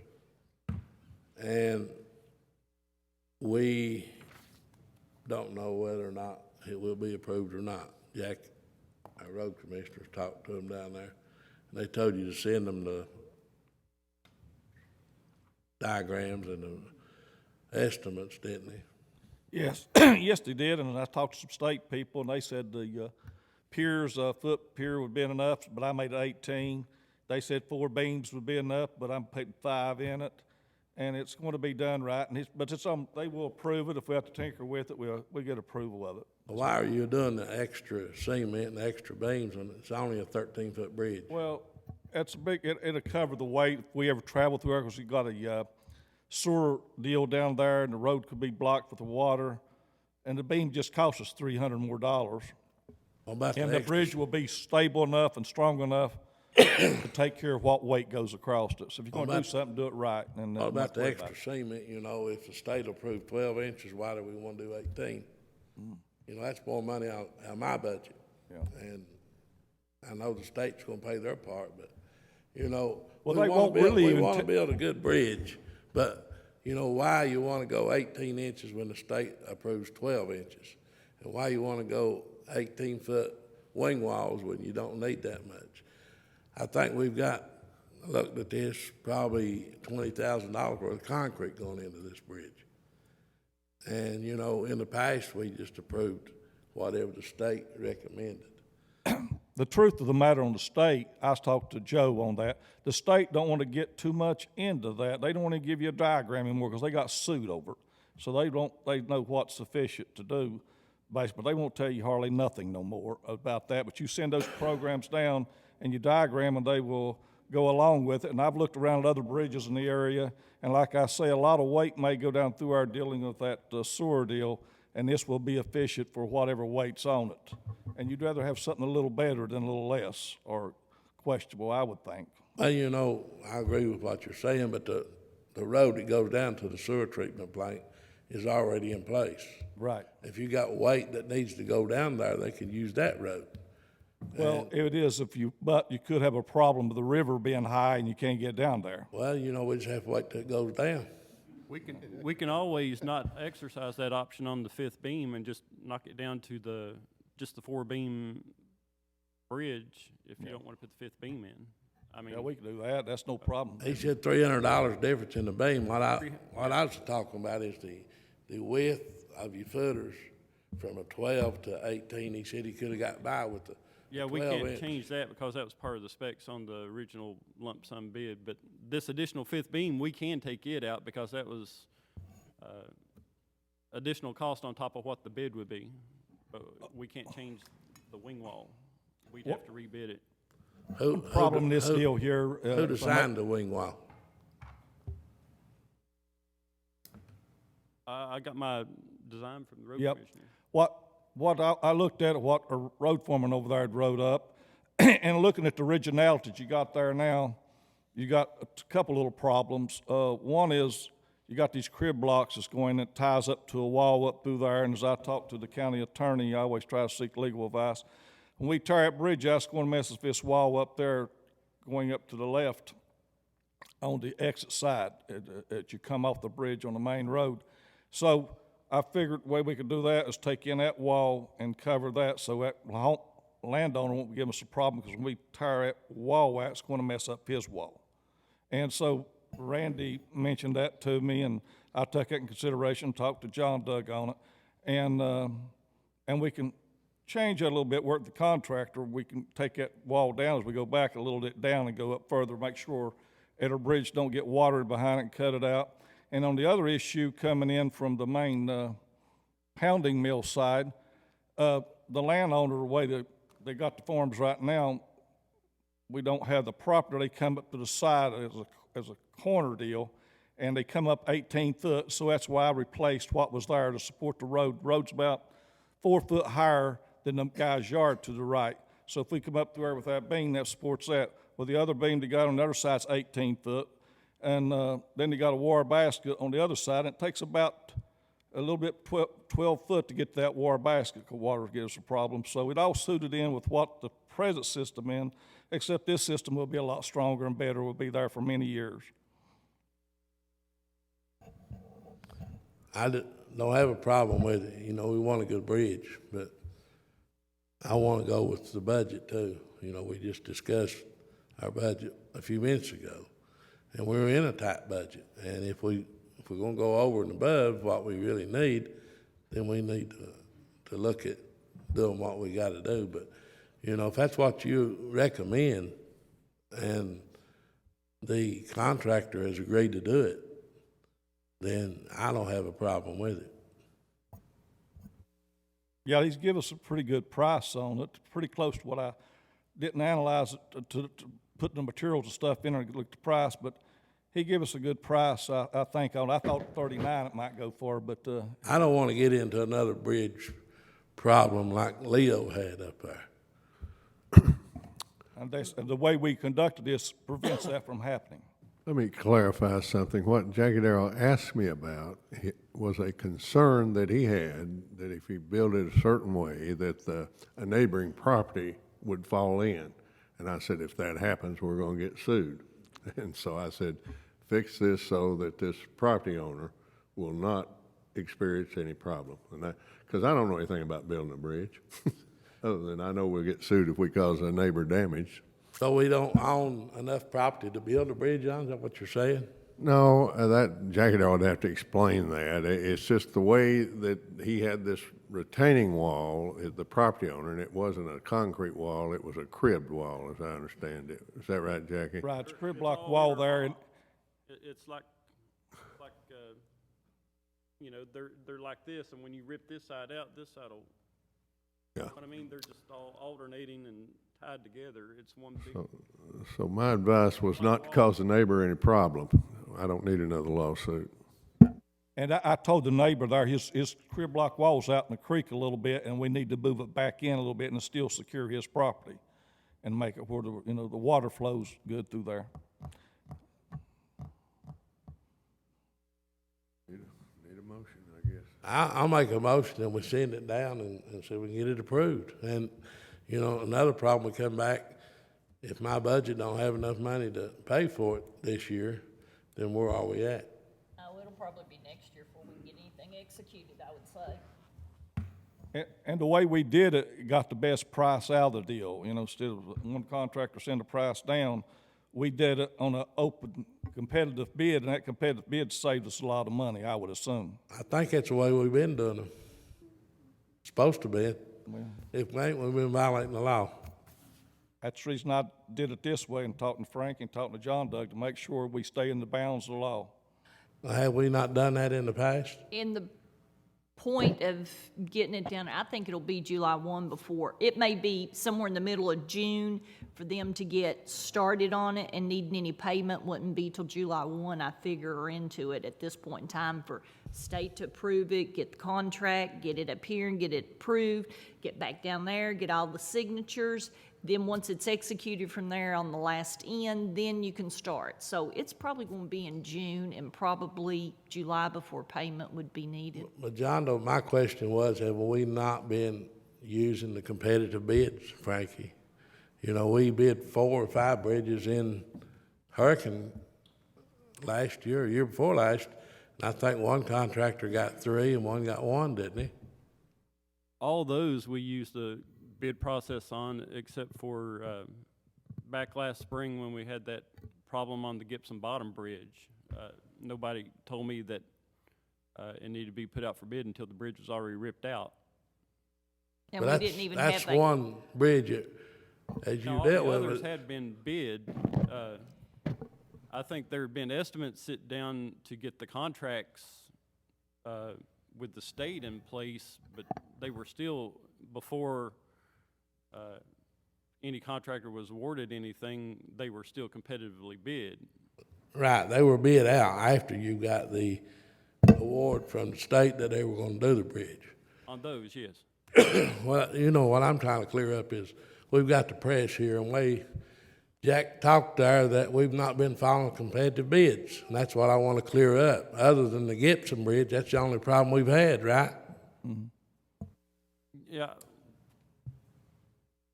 The thing we're changing on this one is we're gonna use these bids as the prices that get sent to the state. I guess like in the past, there had been like contractor estimates that got sent in to get the money appropriated with the state, but this time, we're gonna use these bids as the prices that get sent to the state to execute the MOA. But I once- guess that's where the change is at, maybe that he's talking about. Once the money came in, the bridge was bid out. and then you had competitive bids that bid the bridge and got the award. Right. And I think the Gibson Bridge, I don't know what happened on that. Leo might be able to explain, but it was gave to a contractor to do the job without being bid. Is that right? And without That a bid, MOA that bridge also. was bid once I found out that it needed to be bid. And there was not an MOA in place And there was neither. The not an state MOA in wasn't going place, but the to work had reimburse already us the started. money, and they'd already started working on it. That's what I'm trying to say. Prior to getting it bid, it was gave to a contractor without a bid, right? Correct. As far as I know, right. But all the other bridges in question has been bid. They've all been bid, and the only change on this one is, we're using the bid results as the prices that get sent down to the state to execute the MOA, and that will be the Previously, prices. the road commissioner was going out and getting contractors to do a schematic of what the bridge was, and they were using those of the lowest to send to Frankfurt to get approved.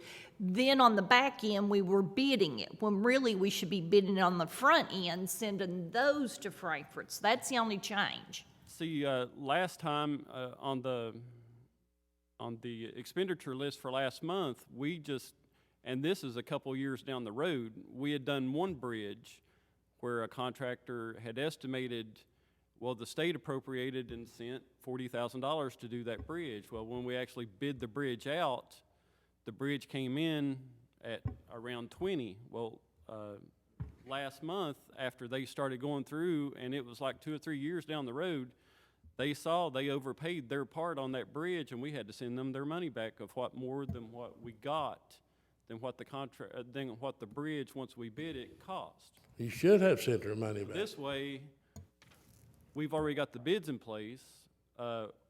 We won't have to pay anything back on the back end, even if it's a couple years down the road, like we did on that bridge. And as long as the bridge comes in,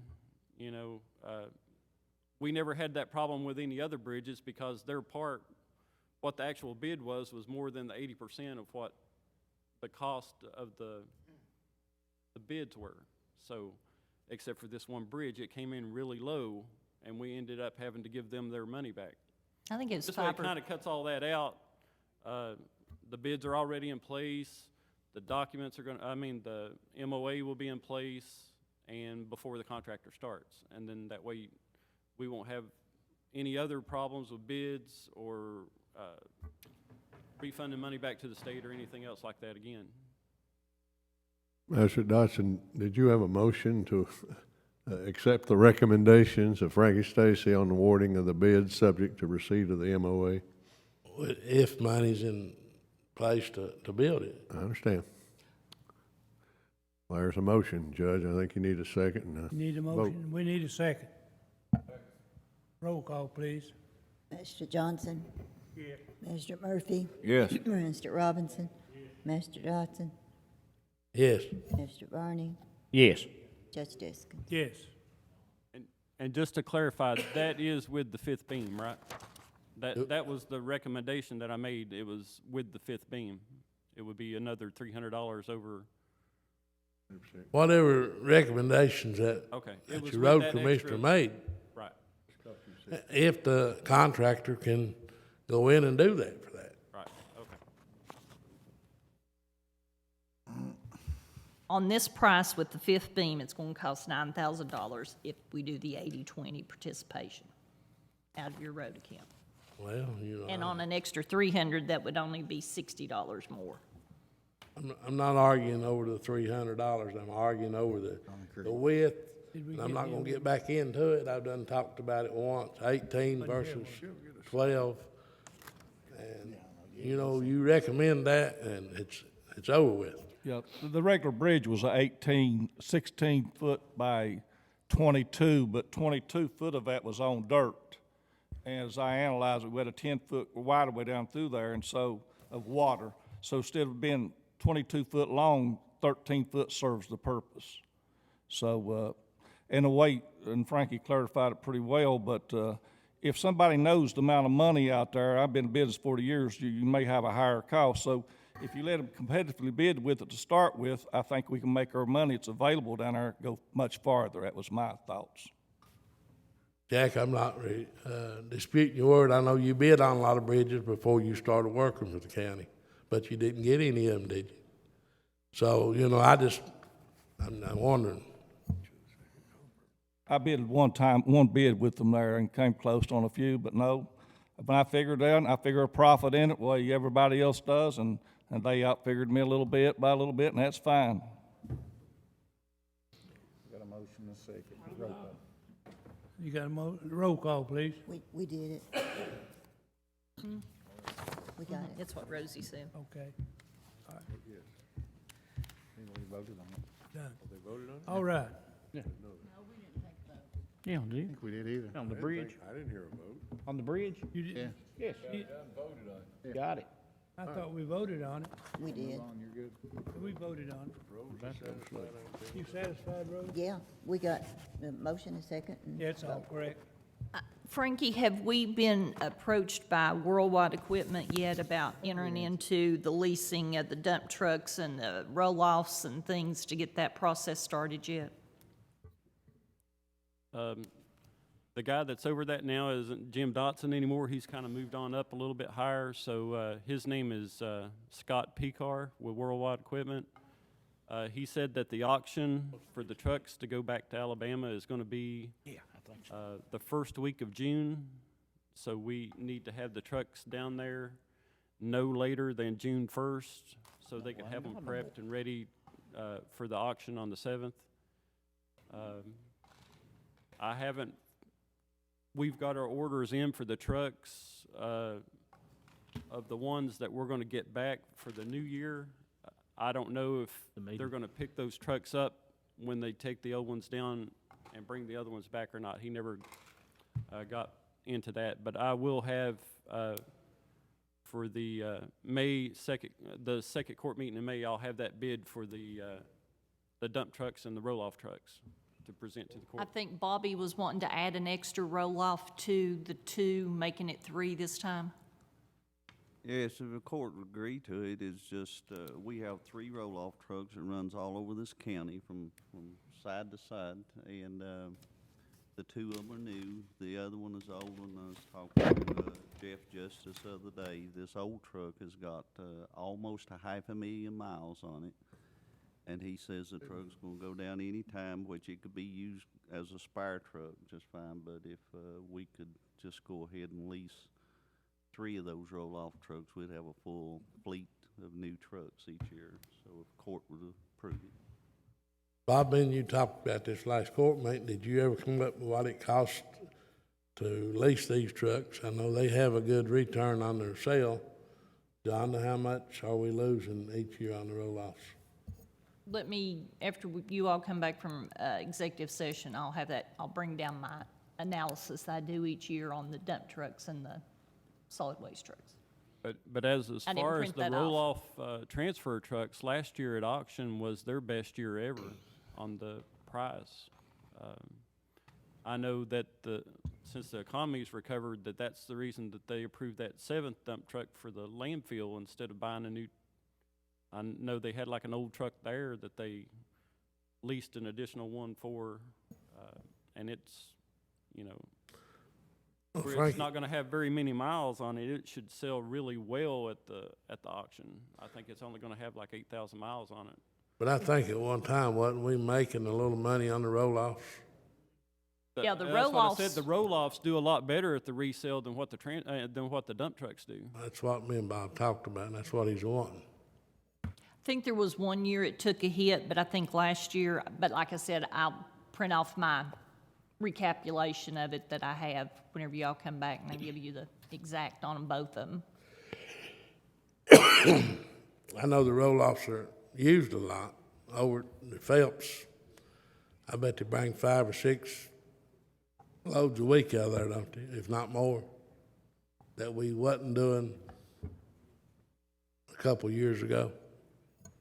Well, before, you know, we're trying to do a little more in Phelps, Hillman, just like we put a a dumpster over at the stopover intersection for the public to use over there, and we're trying to service that area a little better. And so, and actually, the man that would be a driving this truck, he'd be a hauling out of that area a lot from there, and also from the South Williamson area. He hauls from there too. So we're trying to better serve the public if we can, and we just need a good truck to do it with. So. People appreciate that, Bobby, come a lot of times and say how much they appreciate being able to dump their garage, clean out garbage on the weekends when the lot's closed. They can go stop over, and I believe he gets 1 or 2 loads a week out of there, don't he? Move on. Magistrate's road work. All right. Magistrate's road work, Jeff's gone, I believe. No, Magistrate's road work, I need a motion to accept Magistrate's road work. Motion? Roll call, please. Magistrate Johnson? Yes. Magistrate Murphy? Yes. Magistrate Robinson? Magistrate Dotson? Yes. Magistrate Ernie? Yes. Judge Duskin? Yes. Magistrate's comments. Judge, before you get into that, should we had up there about canceling or rescheduling the May 17th fiscal court meeting due to the election. Did you overlook that? Top of the page, yeah. I was gonna come back to it after executive Oh, okay. session. All right. because Just so we don't. we gotta have a special call meeting for next week. I figured we'd deal with both of them at the same time. All right. Got you. Thank you, Bobby, being observant. All right, Johnson, It's that one we gave. magistrate's comments. Oh, I don't have any today, Judge. Leo, Yeah, the only thing I got is Summit Engineering told me a while ago that they would be opening the bids up for the water line in Upper Pompey. Do you know anything on the buyout? Lisa, heard anything on it, on property? Actually, we turned everything in. Jimmy's not here to speak about it. The one thing we had to go back and submit was there was a gravesite on one of the properties. So we finished that and we've turned it in. We're waiting on the state to give us approval to send it on down to FEMA. So we are moving closer. And you are right, the water at Pompey was bid out, and they'll close the bid on Tuesday and start working on that one.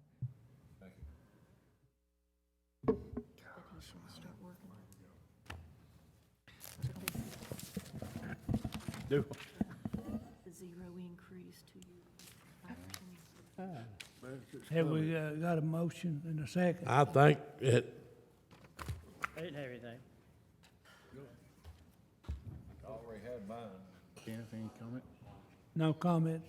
Hillman? Judge, I just got a few, I was able We to. already talked enough, David. Well, now, Chick, this might be your benefit if you listen. I was at a forum last night, listening at a debate, and it really bothered me to hear some of the comments that were made about this court, of wasting wasteful money, buying trucks for their personal use, overpaid for 2 meetings a month. And it really bothered me to know that our legislators would say things like that when I guess, you know, there's enough guilt to go around and everybody can take a little bit of blame. But I don't believe we have wasted much money other than on senior citizens and parks and recreations and things that our people need. You know, for the past 50 years, we've been so far behind on things that we need for our people. And, you know, I just watched the budget go through the other day down in Frankfurt there, and they had to put a lot of money in for a big recreational center there in Lexington. And, you know, it just bothers me that when people will say that we've wasted their money. And that maintenance garage at Phelps has brought more attention. It even went to the state. And, you know, if we wasted money on that building, I can't see it because our county employees pretty much built the building with our public works director which was Damus Ramey back at the time. And Damus directed each move that we made, and it was approved through this court. And we only spent with what we had to spend with. And this guy on the left here was responsible for us getting that property over there. He worked for the coal company that donated it to us. And we were in a lawsuit with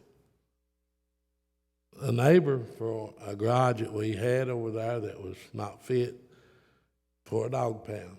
I mean, our men literally had to crawl in the mud and water to work on their vehicles with no heat in that garage. And, you know, we deserve as much as anybody else for our employees. And we only had like $100,000 to start with, and we had to give Summit about $8,000 to start their survey and get our permits. And our county workers took off from there, and they done work that saved a lot of money. They dug the footers and got everything. I took a grader and graded the property off and got it ready to build on myself. But, you know, when I hear people say that we have pet projects that we've wasted the money on, then it bothers me, because the pet projects they're talking about are our parks that our kids use every day, our senior citizen centers, our community buildings that we all have and look forward to using them. But when you get dog runs built in the city to lead your dog out to, and you get zip lines, and you get horse barns, you know, nothing is never said about that. And I like this city. I love it. I think it's a beautiful place, and I'm glad to be part of the city. But, you know, if you're going to throw stones, throw it on both sides. Let them know where the money actually went. Well, Ray Jones cut the coal severance tax out of Pike County only. Now, in my opinion, I got in here last year.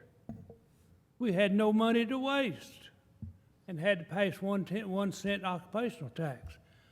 Now, if Jones hadn't have cut out the severance tax to Pike County only, we probably wouldn't have had to raise that tax. But that's what he done, and we've had a lot of problems. I would go home in last year in February, March, and April, trying to figure out a way to get money to bounce the budget. We could not do that because of the Jones taking away the coal tax, and then we had to raise the 1 cent tax, and we had no money to waste. And that's, you see where some people said we wasted all the money. Where was it? I didn't see it. I haven't seen it yet. Thank you, Judge, and I'll close up by saying that these trucks that he were talking about that we have for our personal use, mine is sitting at the road garage, and when it snows, then we use that truck, or the men use the truck to work on a daily job.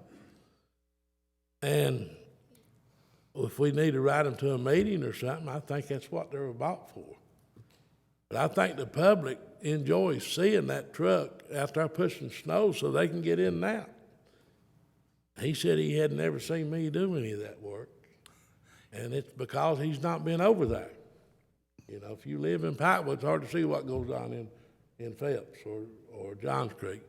But I just want to bring that to the court's attention. And, you know, if I've done anything wrong, it is upholding for my people that I represent and trying to get them the best that I can for what we've got to do with.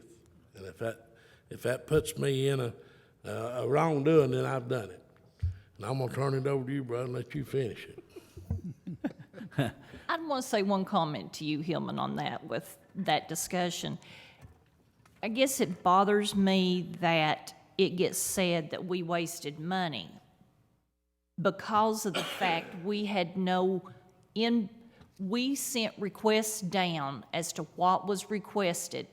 The legislators, which would have been Representative Hall and Representative Combs or Senator Jones, had the right to say, this is not how we're not going to allocate these requests. We want it to be spent for economic development as to how it was set up with the guidelines. They're the ones who put them in there. The House creates a bill, it goes to the Senate. If there's a discrepancy, it goes to committee for concurrence. They're the ones who put these projects and these monies in there. Then when it got adopted, it comes back to the county to prioritize what they set the money out for. They need to take some ownership of placing those in the line items. Yes, we may have requested, but they didn't have to give. And we get the blame for it because they're here. They're the ones who set it in motion of putting the money in those line items. I'll take the blame anytime for building a senior citizen center or a community center or a park for kids to enjoy. That's all I've got. Okay, last week we had the Kentucky Association of Economic Development had a conference here in Pikeville, and it was Wednesday, Thursday, and Friday. Myself and Lisa was there. I think the judge and Hillman came over for a couple of the outing things that they had and stuff. But I want to thank the city of Pikeville for sponsoring that and having that. And a lot of people, I was talking to a gentleman and a lady from Bowling Green, Kentucky, one from Paducah, Kentucky. And as they came and as they were talking, they said it was the first time they was ever in Pikeville, but they was coming back because said, you people treat us real nice. And so I want to thank the city of Pikeville and what they done in sponsoring that. It was a success. It was real good. I got overwhelmed with information from that thing, though. I mean, the first night after the president of Pikeville College spoke, I went home and dreamed about elephants breaking loose. I mean, and if Lisa, she might have remembered the speech he gave. It had to do with the speech that he gave. And then the second night, I went home and I dreamed about peanut butter because there was a thing about peanut butter, you know. And I told him I don't know if I'm going to sleep the third night because I don't know what will come up next. But it was a success. I really want to thank the city of Pikeville and their hospitality and them putting that on. April is Pride Cleanup Month. And I made a pledge that I was going to try to pick up a garbage every day, and I missed 4 days so far. But I've already picked up 14 bags of garbage, but I've missed 4 days that I didn't pick up a bag.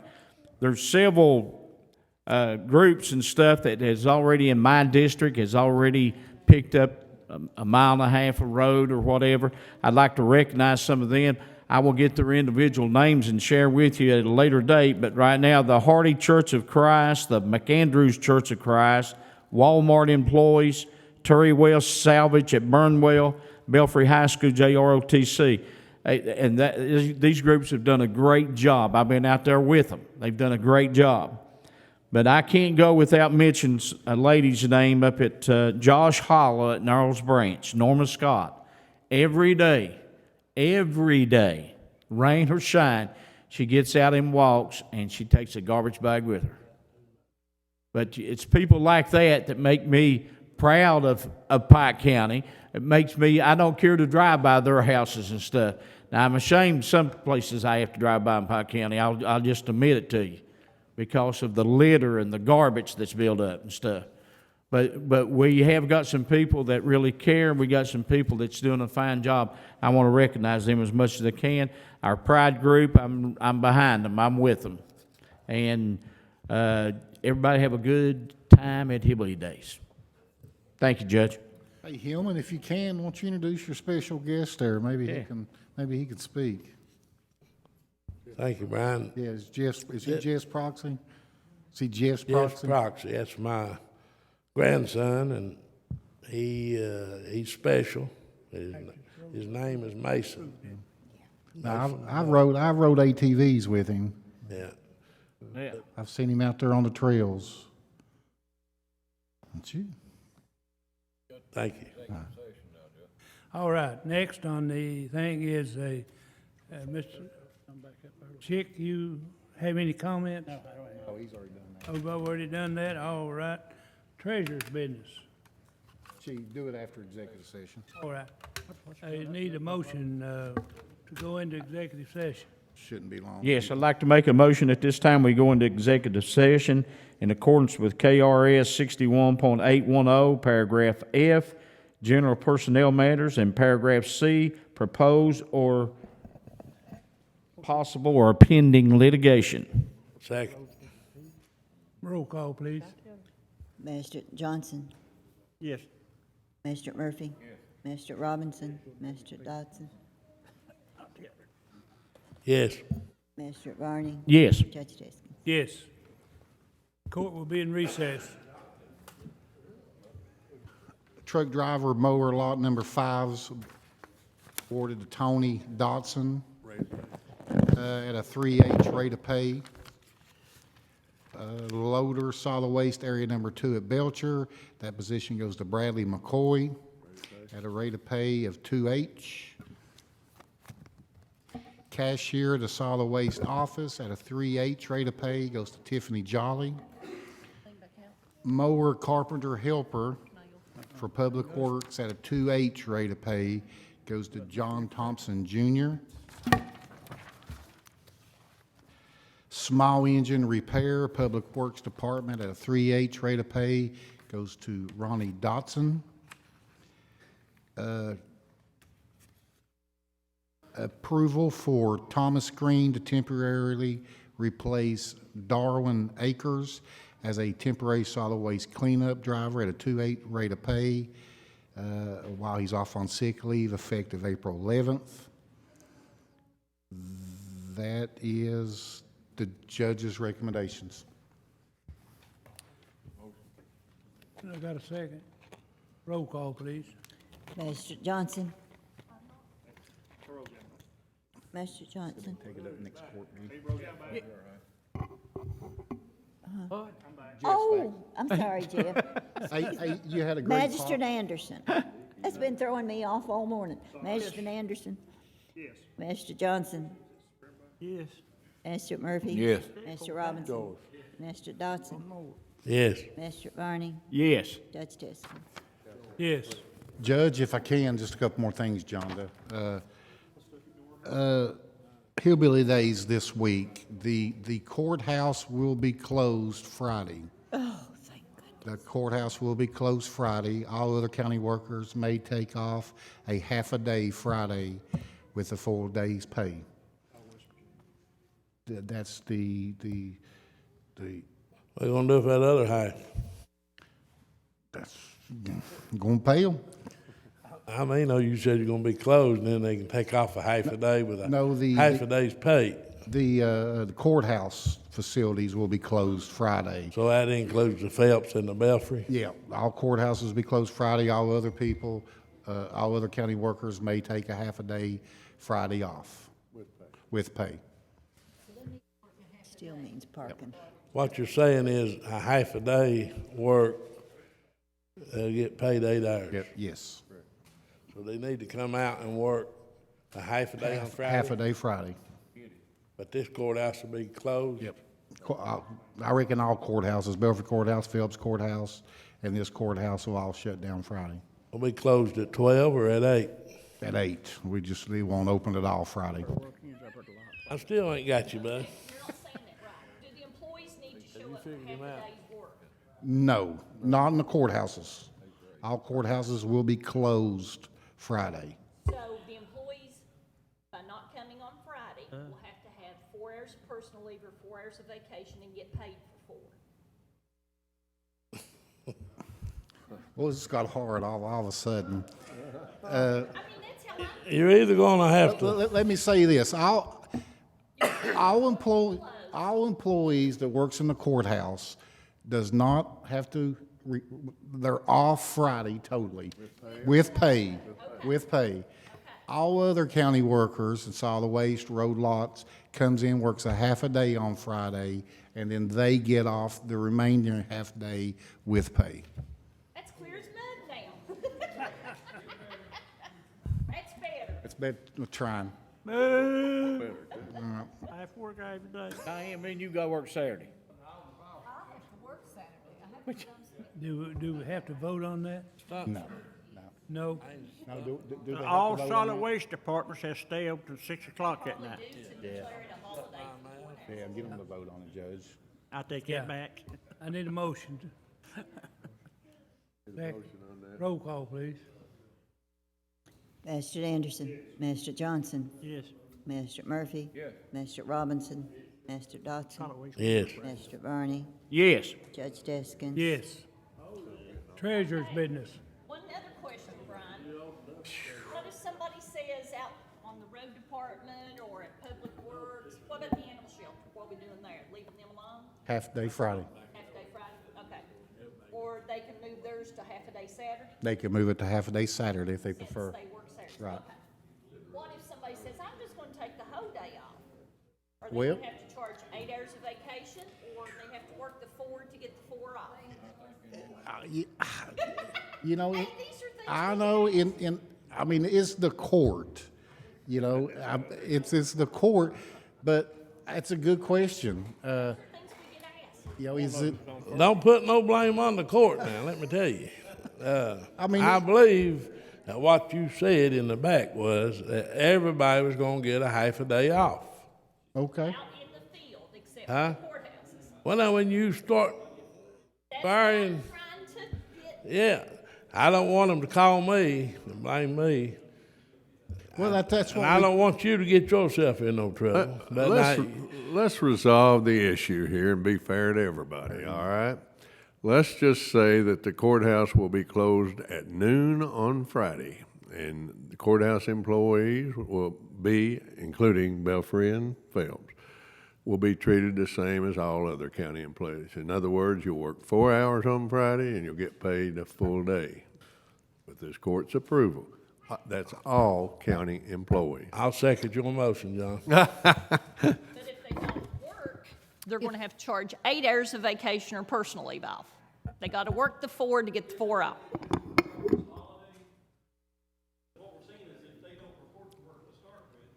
it'd be personal or vacation. Just for the 4, Okay, just for the 4. okay. That's your motion, Hillman? Do I have a motion? No, we already got a motion. Rescind that order and redo it, because that one says I thought that that's the what we- I thought courthouses that's are what gonna they be said they wanted closed and back that the employees didn't have to report to work, but the ones out in the field was gonna have to report. They need to rescind this order and redo it. Right, if a county worker doesn't come in at all We don't Friday, hear nothing. what they'll have It to be do is over they'll with. have to take 4 hours of personal or vacation time and get 4 free, just like any other county worker. Because those are questions we do get. I mean, Is this for next year? Because it's going to be Friday before we get out of here. That's gonna be Friday before we get around. that's what I'm saying. What I do You with don't this know motion- what we get upstairs, and I'm just trying to. See, that's what we get into, is the county workers out in the county don't think it's right that if we here at the courthouse get a whole day off, even though they don't understand the traffic situation and the parking. Yeah. Rescind and redo that order or something. The new one? I need a motion and a second. Motion to rescind that order and redo it to this order. Roll call, 4 and please. 4, court, Your motion, who made the motion? Jeff. Who? Kenneth? The motion would be that on Friday of Hillbilly Days, this coming Friday, all county employees, including employees within the 3 courthouses, will get off 4 hours. They'll work 4 hours and they get off 4 hours. The 4 hours off is with pay. Is that your motion? And if they take the whole day off, they have to take 4 hours of either personal leave vacation, or unpaid. Now, what For we need to do is have first a motion to rescind the previous order. We did vote on that, didn't we, Madam Clerk? So you need, Oh, we did not vote on the rescission. We did not do the rescission vote. No, but we did have an order. that's what you're doing now. Somebody needs to make a motion to rescind the previous order. Somebody make a motion, rescind the previous order. I make a motion, we rescind the previous order. Roll call, please. Need a second. Did you get a second? Kenneth, did you do? Chick, second. Now roll Mr. call. Anderson? Master Johnson? Yes. Mr. Murphy? Mr. Robinson? Mr. Dotson? Yes. Mr. Barney? Yes. Judge Deskins? Yes. Now you need Master Robinson's motion. Did it get a second? Nope. Need a second for Master Robinson's motion, the one that I just stated a few moments ago. Leo. And you need a roll call vote. Roll call, please. Mr. Anderson? Mr. Johnson? Yes. Mr. Murphy? Mr. Robinson? Mr. Dotson? Mr. Barney? Yes. Judge Deskins? Yes. Donda, we're back with you. Authorize any necessary transfers and interfund transfers to pay the bills, payroll, health, life, dental, and HRA accounts. Motion. Roll call, please. Mr. Anderson? Mr. Johnson? Yes. Mr. Murphy? Mr. Robinson? Mr. Dotson? Yes. Mr. Barney? Yes. Judge Deskins? Yes. Authorize payment of the expenditure approval list dated April 18th, 2016, and any other utility and telephone bills received before the checks are run. And we'll be waiting on doing the bill list till next week. I called yesterday to get the coal and mineral allocation for us that'll be coming back to the county, and they didn't get the revenues report until late Friday, so it'll be later on this week before I know what we're going to be getting. And this list is $1 million, and we got payroll this week, and I still need to pay health and life insurance. So we'll be waiting on funds to pay the accounts payable. Go ahead and get a vote on that, and I'll explain the I coal need a severance. motion. Motion. Second. Roll call, please. Mr. Anderson? Mr. Johnson? Yes. Mr. Murphy? Mr. Robinson? Mr. Dotson? Yes. Mr. Barney? Yes. Judge Deskins? Yes. Acknowledge receipt of the sheriff and the clerk's 2550 reports for March 2016. Motion to acknowledge. Second. Roll call, please. Mr. Anderson? Mr. Johnson? Yes. Mr. Murphy? Mr. Robinson? Mr. Dotson? Yes. Mr. Barney? Yes. Judge Deskins? Yes. Also, I'd like the court to acknowledge that it was, I forgot when the March 4th, the auditor's office had our letter in the paper about the 2013 audit. Then, instead of me filing my big financial report, I can file these papers with the 2013, which saved us about $6,000 or $7,000. And I need to get the court to acknowledge that I did, in the March 26th to 27th, do the proper reporting after the audit was presented to the court, and file this with it says county clerk, but since our fiscal court clerk's our clerk, I am filing it with the fiscal court clerk to keep us in compliance We with our. need a motion to acknowledge, don't we? Yes, motion to acknowledge it, please. Motion to acknowledge. Need a second. Roll call, please. Mr. Anderson? Mr. Johnson? Yes. Mr. Murphy? Mr. Robinson? Mr. Dotson? Yes. Mr. Barney? Yes. Judge Deskins? Yes. The next thing in reference to the coal and mineral severance, only thing she could tell me, and I believe she was saying from last quarter, I don't believe she was saying from the quarter of last year, but the receipts are down $9 million. And that's on coal only. And there's some negative numbers, so it's going to be a chore for them to compilate the numbers for the counties. Then, in getting to that, I asked her about how the LGEA and LGD are going to be going forward. And basically in the budget, and if John Doug can correct me, the LGED is going to have a set number of 11.4 million each year to be grabbed at by all counties that are coal-related affiliated by an agreement from the senators and the representatives and the county judges. I just saw the compromise budget yesterday morning. Lisa and I had a chance to go through it. It was my understanding, Lisa, that those monies were tied up for economic development only. That is the LGED, that's what I'm talking about, Local Government Economic Development All right. Funds. I mean, those are not available for some of these projects we'd like to see funded. I just want Correct. to make that clear. Then the LGEA, because I was asking her, it said one went from 50 to 60, so I was trying to figure out who's getting the money. Well, it seems to be the money that comes to the counties is getting the extra increase of the 10%, is the way she stated to me.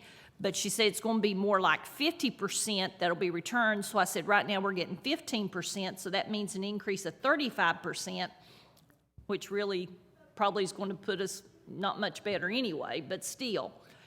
Yeah. Because she said they still are going to take some off the top and debt service, so that would eat up probably 10% of the 60, to where counties are going to get 50% back, so that would be an increase of 35%, but we know 35% isn't much now of the number we're getting anyway.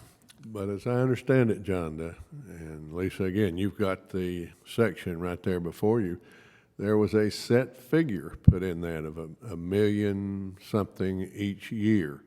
And that would be subject, that's monies that would be subject to whatever needs the county had, based upon concurrence between the senator and the representatives and the county judge. And then if they could not concur on a project for which there had been made an application, then the court would decide. You've got that section there, Lisa? The LGA doesn't have anything to do with that part of it. Well, we may be talking about two different funds here. That's the LGED. Well, That's the single county account, the LGED. Ones that you have projects and Correct. percentage that comes off the top. No, the one has the percentage is the one that gets returned to the counties, is the way Amy explained it to me, the LGEA. On the coal. Mineral doesn't factor into this. You know, one of the things that came out in that conference I went to last week, 6 years ago, I think we had 178 licensed mines in Pike County, either underground or surface. And I talked to a gentleman yesterday, and he told me as of right now we've got 22 mines in Pike County. Yeah, well, I mean, we're feeling the heat of it. John, if I may, let me quickly run through this. This is what I understand came out of the Free Conference Committee and the budget that was agreed upon by all sides from Local Government Economic Assistance Fund. And I'll go down to the specific programs. It's allocated first an osteopathic medicine scholarship program. $306,000 in the first year of the biennium, $326,000 in the second year. A pharmacy scholarship, $540,000 in the first year of the biennium, $580,000 in the second year. Trover Clinic grant, whatever that is, $496,000 in the first year and $910,000 in the second year. Robinson Scholars Program, I guess that's Robinson Forest over in Breathitt, $1 million in each fiscal year. Mining Engineer Scholarships Program, $300,000 in each fiscal year. School Technology in Cole County, annual appropriation of $1,750,000 in each fiscal year. Operation Unite, of course, that's the drug program, $2 million in each fiscal year. Shaping our Appalachian region, that's SOAR as we know it, administrative costs of $200,000 in each fiscal year. Kentucky Infrastructure Authority, $370,000 in each fiscal year. Department for Local Government, an annual appropriation of $669,700 in each fiscal year. Save the Children, an annual appropriation of $500,000 in each fiscal year.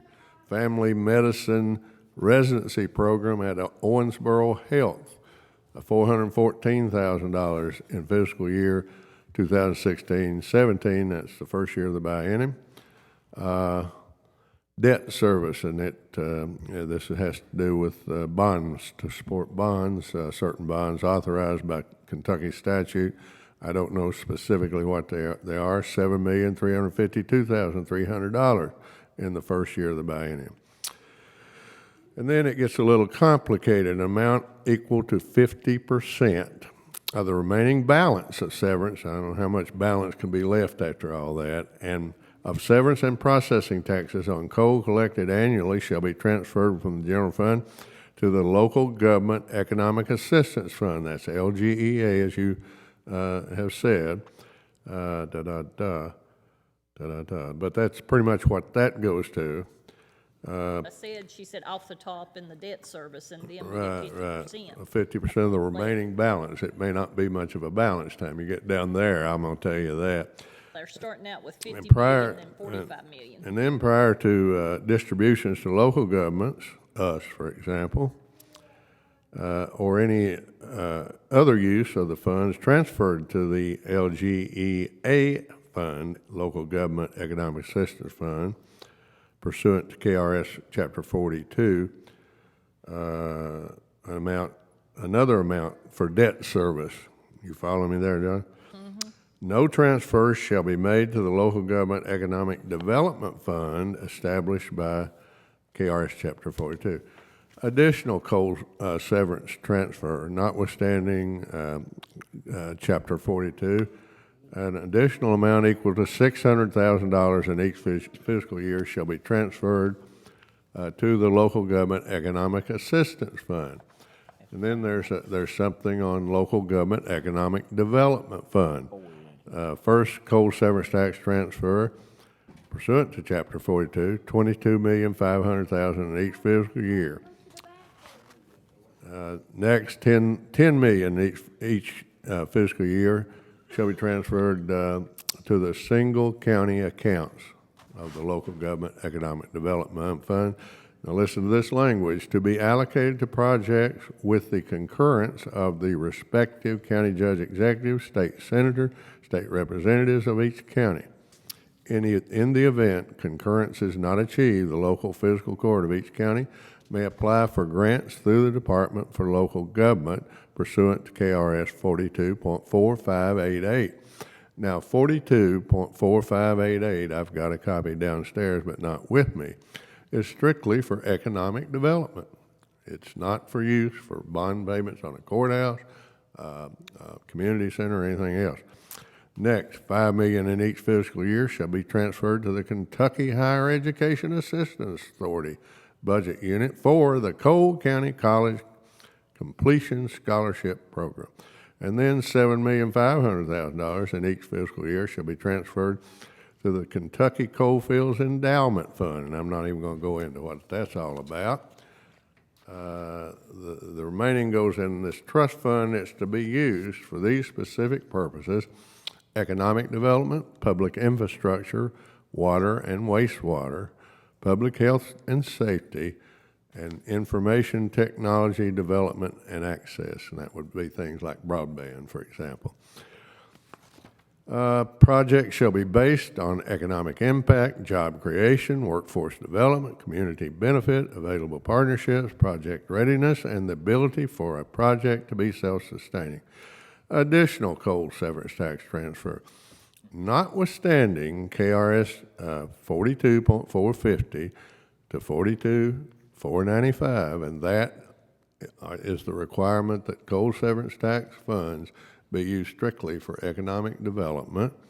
An additional amount of $1,400,000 in each fiscal year shall be transferred from the general fund to the local government economic development fund's single county accounts to be allocated to the projects, and it's the same language again, with the concurrence of the respective county judge executive, state senator, state representatives of each county.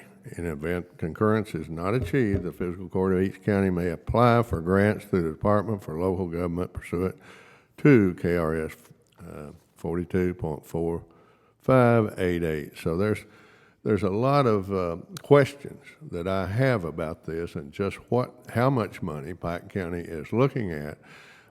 But what really concerns me, it sounds like from reading this that the money goes into one pot for all coal-producing and coal-impacted counties, folks.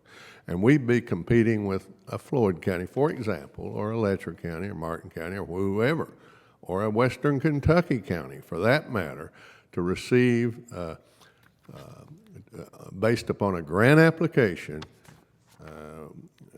And boy, I just, from what monies that's going to be in there, I'm frankly very concerned right now as just to what Pike County might receive there. And let me say this year, unlike the last budget that the legislature passed, they did treat Pike County equally. It looks to me like they treated all coal counties badly. So we've all been treated badly equally, I guess I could say, unless I'm wrong about what I'm reading here, and I think I'm probably right. I see John and Lisa nodding in agreement, and that makes me feel good to have two people like that nodding. So don't be dreaming big for whatever monies we might have. So well, anyway, I'm sorry I took so much time, but I wanted you to realize just exactly what's happening. And when you hear, oh, we put money in the budget for this or that or the other, beware of what people may be telling you is all I've got to say. John, it sounds like they took all the educational money out to put in the retirement system and then took the coal severance money and tried to replace the educational part of it. I don't know, but, you hear, oh, we're getting 50% back now instead of this or that or the other, and we put money in the budget for these various projects that we're interested in. There's a big question mark right now, I'm telling you. It could be even less than what we've been getting as far as our proper allocation of 15%.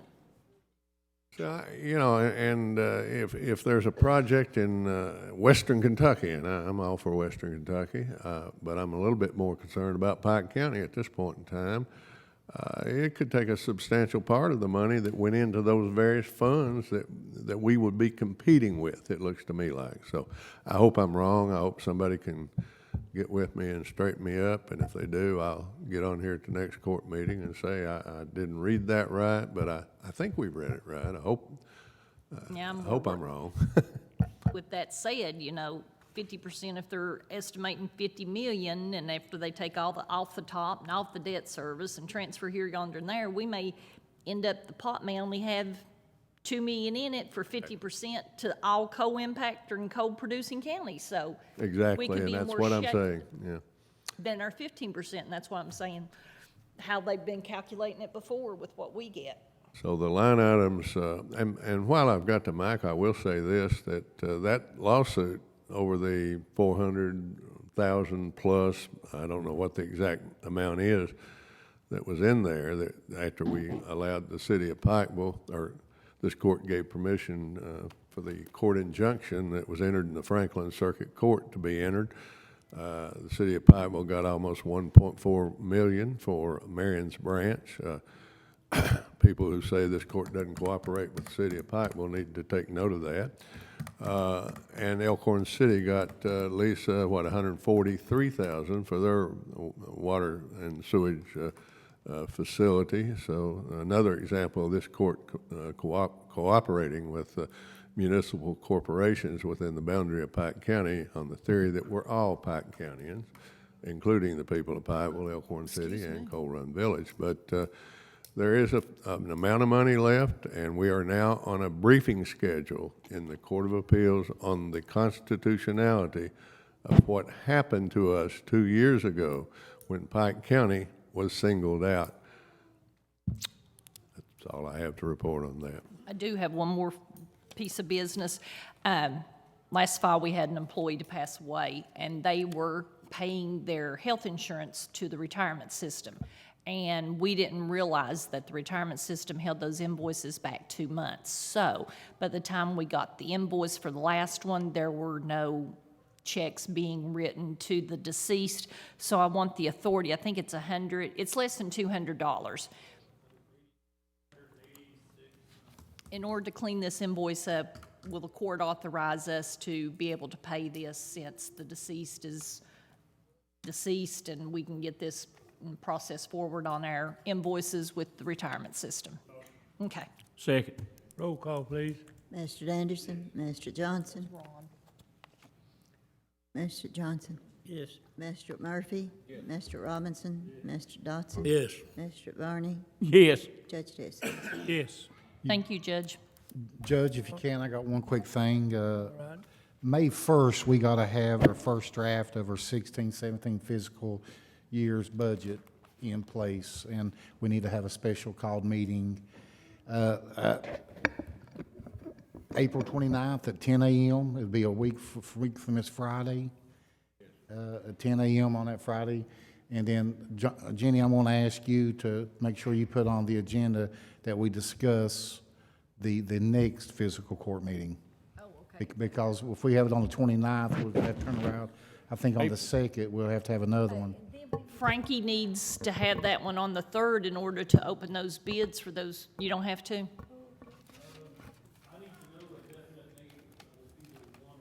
Okay.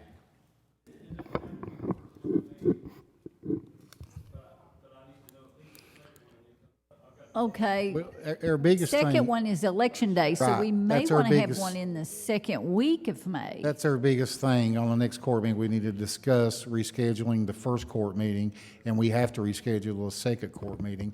So maybe we get with John and see what day will work for you as far as having, paying the bills, and maybe have one in the middle of the month. Brian, did you say it was a first proposal It should be for the a budget? Yeah. It's the judge's proposed Yeah. budget to be submitted by And May if 1. we don't come up with a budget on that day, Correct. We just submit it. You acknowledge receipt of the judge's proposed budget. Right.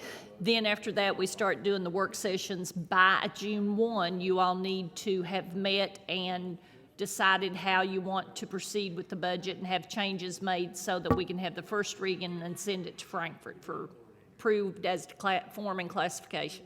So we're gonna have a special call meeting May the 29th at 10? Yep. April 29th. April 29th at 10. 29th at Yep. 10, and then we'll talk about the others at that time. And then we'll talk, We'll discuss when we're gonna have a work session on the budget. yes. On that day, we need to make sure we discuss resetting the first and second court meetings of next month. Well, And then we'll- Frankie's needing to know a date. As long as the second court meeting is somewhere after the 15th, I'll have enough time to publish it. Okay.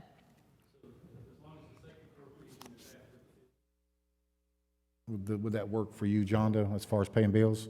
We do have I'll make sure five, it's after 15th. we do have 5 Tuesdays in May, so keep that in mind.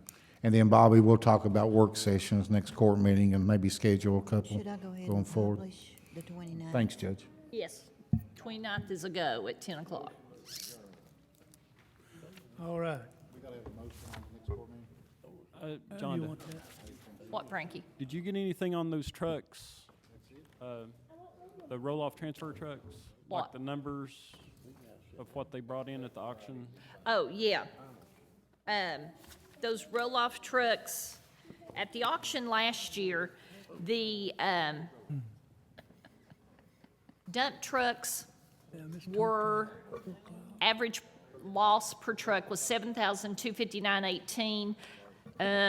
Last year was better than it had been on the roll-offs, but it was an average loss per truck of $20,866.90.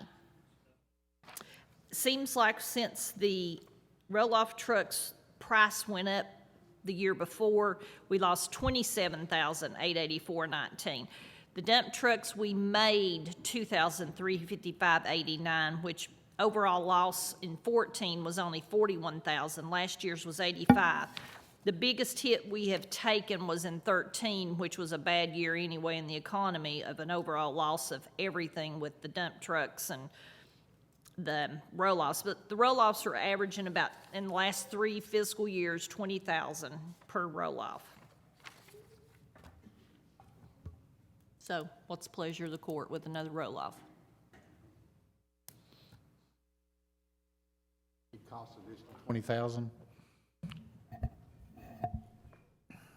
Cost of 20,000 per year, or how much ever it's gonna cost Bobby to, Well, I would say if you Work take on one. if you take the upkeep on the vehicle, on the truck you're using now, I mean, I'd say they probably could be offset each better at other. sales this year in 2016, we just don't know. Well, it's a matter of this old truck's going down, you may have to purchase a truck if you don't lease one. Come to that. That would give us another year to see what we need to do with it. He needs to know if he But can- we need to know in order to bid it. Yeah, because I have to bid it for next month, plus Worldwide Equipment has to go ahead and place the order to have them built to where you can pick them up at the same time when you take your other ones back. My point is, we go ahead and okay it, we gotta remember to work it in the Right. budget for that. Right. I'd got a call from that guy week before last, and I assume we're still gonna do that deal with the trucks and the roll-offs. And I was supposed to get back with him. That's one issue I was gonna ask the court on that. Is I that a guess in the go deal? same context of that, I guess I need to go ahead and get the court's approval to begin the process with KCO to make application to get the leasing part started, so that once we know what the bids are, that we can proceed with that in order to get that in place, because that takes a couple of months for the payment to be processed by the time we get them and stuff.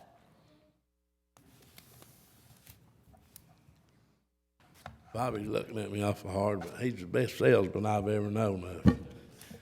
He got a problem, he can get it through pretty quick. But, you know, I think we need this probably, according to that old truck.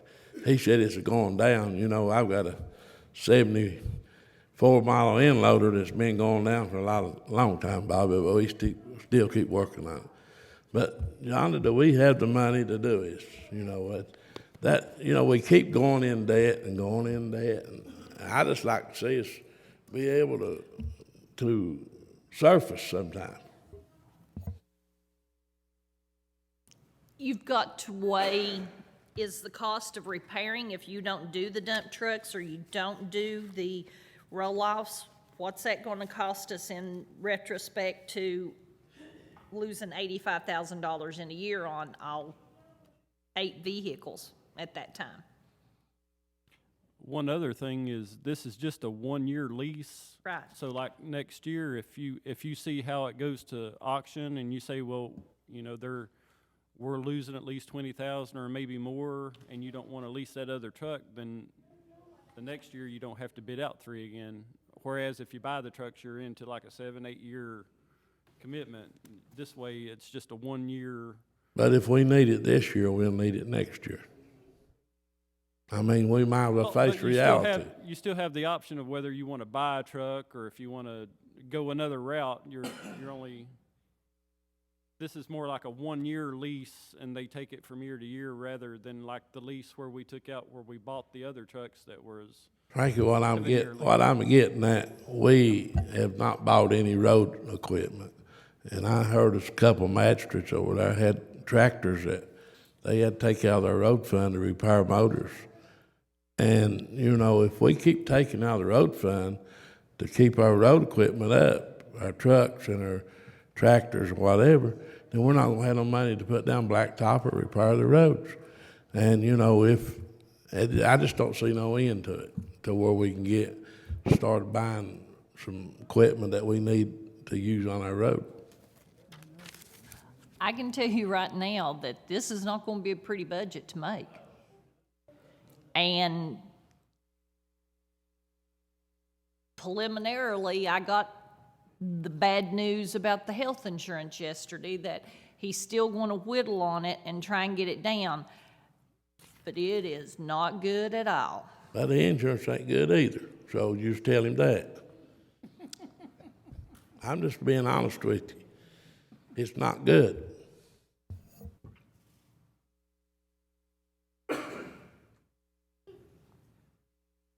Time our employees goes over and pays their part at the hospital, the insurance, I know if we ain't got it, where we would be. But a lot of them can't afford it. They're getting billed after they get out of the hospital for several hundreds of thousands of dollars, and they don't have the money to pay it. Insurance isn't cheap. No, it sure is. But, you know, we probably need to look at other ways, other Kelly insurances, to and look you at have other- done that. I'll tell Kelly to float it around and see what he can You know, do. you've done that. But I just been, you know, you're honest with me, and I'm just honest with you, what the employee's telling me. The The insurance. hospital part of it is not probably as good as it should be. But the other part, just the co-pays and stuff, and the prescriptions, I don't find that bad. The hospital part is probably a little daunting, but they shouldn't be getting hundreds of thousands of dollars in a bill. It should only be the maximum out of pocket on one person's $5,000, which I know that's hard to come up with, and I 25,000, understand ain't that. Huh? Was it 25? For family. So they shouldn't be getting hundreds of thousands of Well, dollars you know, they bills. just tell me they're getting big bills, and I don't know if they're billing the insurance first or billing them first.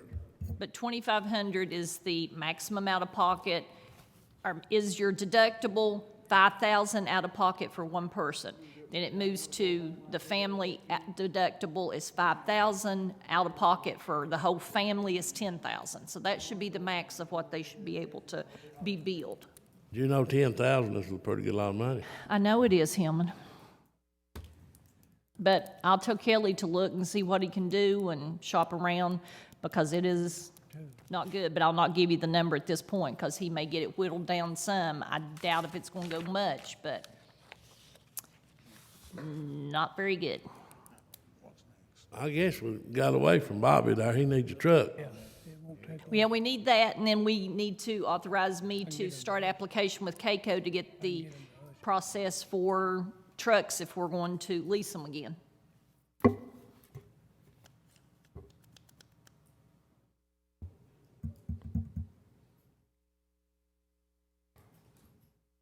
I don't guess you got no other choice but lease them, do you? Can't buy them at Can't this buy point. them. They've been looking for me a good dump truck down there to surplus. I figure if we can buy one of them, we'd help haul some of the gravel and offset some of the cost that we have to pay to have the gravel hauled in and things. But, you know, they're scarce. The tandem trucks, used trucks are scarce down there. Oh, I was just gonna say, she said the average the loss on one of the tandems last year was just $7,000 for each truck. And you were talking about how bad a shape that the road department's trucks were in. But we can't operate with a tandem only. We got other equipment out there that we gotta use. Right. You know, we got backhoes. A lot of them needs backhoes. Well, and we got little small dump trucks. I mean, there's a lot that goes with road equipment, except that tandem. That tandem is a saver. But we got other equipment out there that we've not replaced for several years.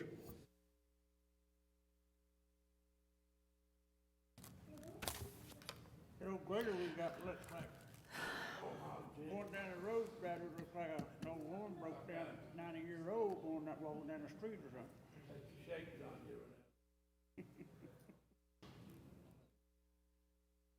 So what do we need, a motion? If they want me to start application with CAECO and begin the process and Frankie bid, are we going to, We need a motion. See if you can get a motion. and are we going to do 3 for Do we need a Bobby? motion on this? Have a motion, please. Need a motion, what for, Boo? Are we going to renew the lease with Worldwide or with a company in order to have the dump trucks and the roll-offs?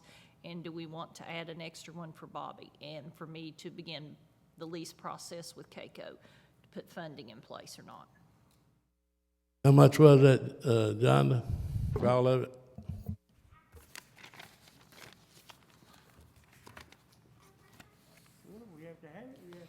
Last year, our overall loss for the 6 dump trucks and the 2 roll-offs was $85,288.88. The previous year, we only lost $41,000. Everything. Because we made profits on the dump trucks in 14. So we use six. Did we get an extra truck last year? So we use 6 trucks for $41,000. Correct.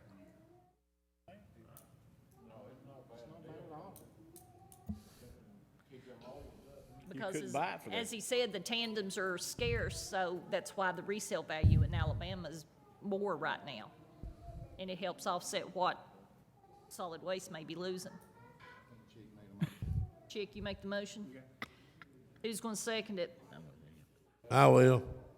Roll call, Second. please. 3 roll-off trucks and 7 dump trucks, plus start with Keiko for, 7 one dump has to be trucks. at the landfill. 6 dump trucks, ain't it? 7, 1 for the landfill. Solid waste got a dump truck to have at the landfill. We don't know what the results of that'll be till they go to auction in June. Yeah, we did 7 last year. 6 for the road department and 1 for solid waste. The one at the landfill just have about 8,000 mile on it compared to what, the road. It may help our resale value. But I would like We to say- probably could go down there in Frankfurt when they start bringing them in and get you one for the landfill, would a lot like- easier than we could. I would like to say, though, that once we get our dirt all caught up in the landfill, anytime the road lots needs to use that truck, they can use that truck for the road lots. If So that- that's the one that helped us haul blacktop last year. Yeah, that'll help you a little bit, yeah. We're gonna have roll call. Roll call, Roll call. please. Master Anderson, Anderson. Master Johnson. Master Murphy. Yes. Master Robinson. Master Dotson. Yes. Master Barney. Yes. Judge Teske. Yes. Give me that sheet I gave you so I can add this. Nope, that Well, next on the list is Huh? court order. commissioners and directors' comments. Jackie Darrell? Yeah, I got a little thing in my mind there. I was at a debate with Hillman last night, and I was listening to everybody talk, and they was talking about Coal Run Pipe, one Elkhorn City. And I sat there, I guess I'm a little partial to the Phelps area, and they was talking about all the money being spent, and I don't think no other area's produced as much coal revenue as the greater Phelps area. We got from James Rivers to King Car to Chisholm to Sovereign to Majestic to McCoy Elkhorn, and all the strip mines has been there for many years. And so I'd like for this court in the future, if we could come up with anything, try to give us some jobs in this area. And I asked that to Senator Jones last night, and his first reply was that I know you work for Bill Deskins, and you've been putting out signs against me. Where it was going. And then he began to talk about some things he had done in that area, water lines and stuff, and I says, Sewage you know, treatment facility at the end of stuff. the day, what good is water lines if you ain't got no people there? All our people, a lot of them's moving to Georgetown. But after the thing was over with, I was walking through there and run into Jones, and I said, I'm serious about the jobs. He said, it does no good to talk to you. I said, you're still my senator. I'm still one of his people, even though while I'm not for him, he still represents us, and he's paying. And then he looked at me and he says, I'm going to get you. And he turned another gentleman around. He says, I'm going to get even with you. I want to make you pay for being against me. And I've been in politics since I've been really about 9 years old, and I've never been threatened before. And that gentleman, and I've got a right to be who I want to, and to speak up for my citizens of my district, or the county also. But he took it pretty offensively and kind of uptight. But I just thought that was a bad attitude to have when one of his constituents asked him a question. Thank you for your time. And if I disappear, you know a good suspect.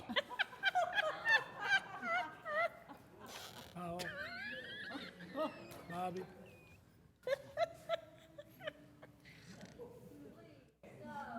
Judge, I'll make mine real quick. We do have a horse ride coming up in May 21st, so we'll be doing that. We do have the ATV meeting, which we call it the Trails Meeting, on Thursday at 6:30, and hopefully John, Doug, and Brian will be there because we do have some things that we need to discuss before we can open the ATV trail. And also, we'll bring up what Debbie Spencer brought up today, and that way everybody will know what we're all on the same page. Also at Feds Creek Park, thanks, Paul, for all your hard work, and the inmates. We're getting ready to do a redecorating.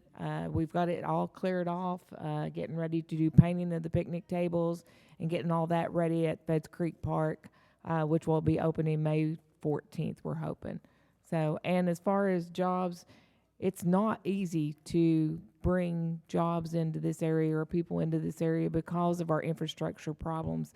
And just this past week, I went to the Mountain Water Board meeting, and Judge wrote a letter to them asking them to move forward on the Johns Creek 201, which is wastewater, which would take in our Scott Fork, our Ford Mountain, our Blackburn branch, to where we can actually help Kellogg out. But we need to help the companies we have to stay in this area and also recruit. So I do understand that the co-severance money is for economic development, which one is infrastructure, and I think we need to wholeheartedly look at what our infrastructure is and move forward on getting funding for that problem. If we can't do it anywhere else, let's take advantage of what we do have. So, thank you, Judge. Thank you. Everything. All right, county attorney's report.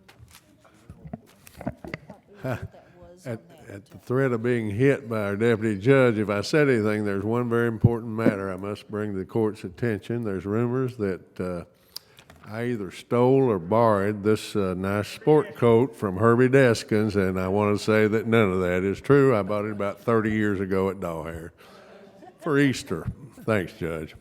All right, I have no comments. Motion to recess. Not recess, adjourn. Herbert's got a yellow one just like that he before. Did they make a motion?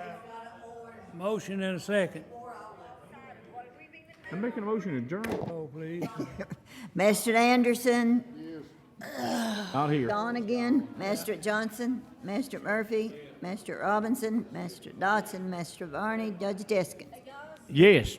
Yes.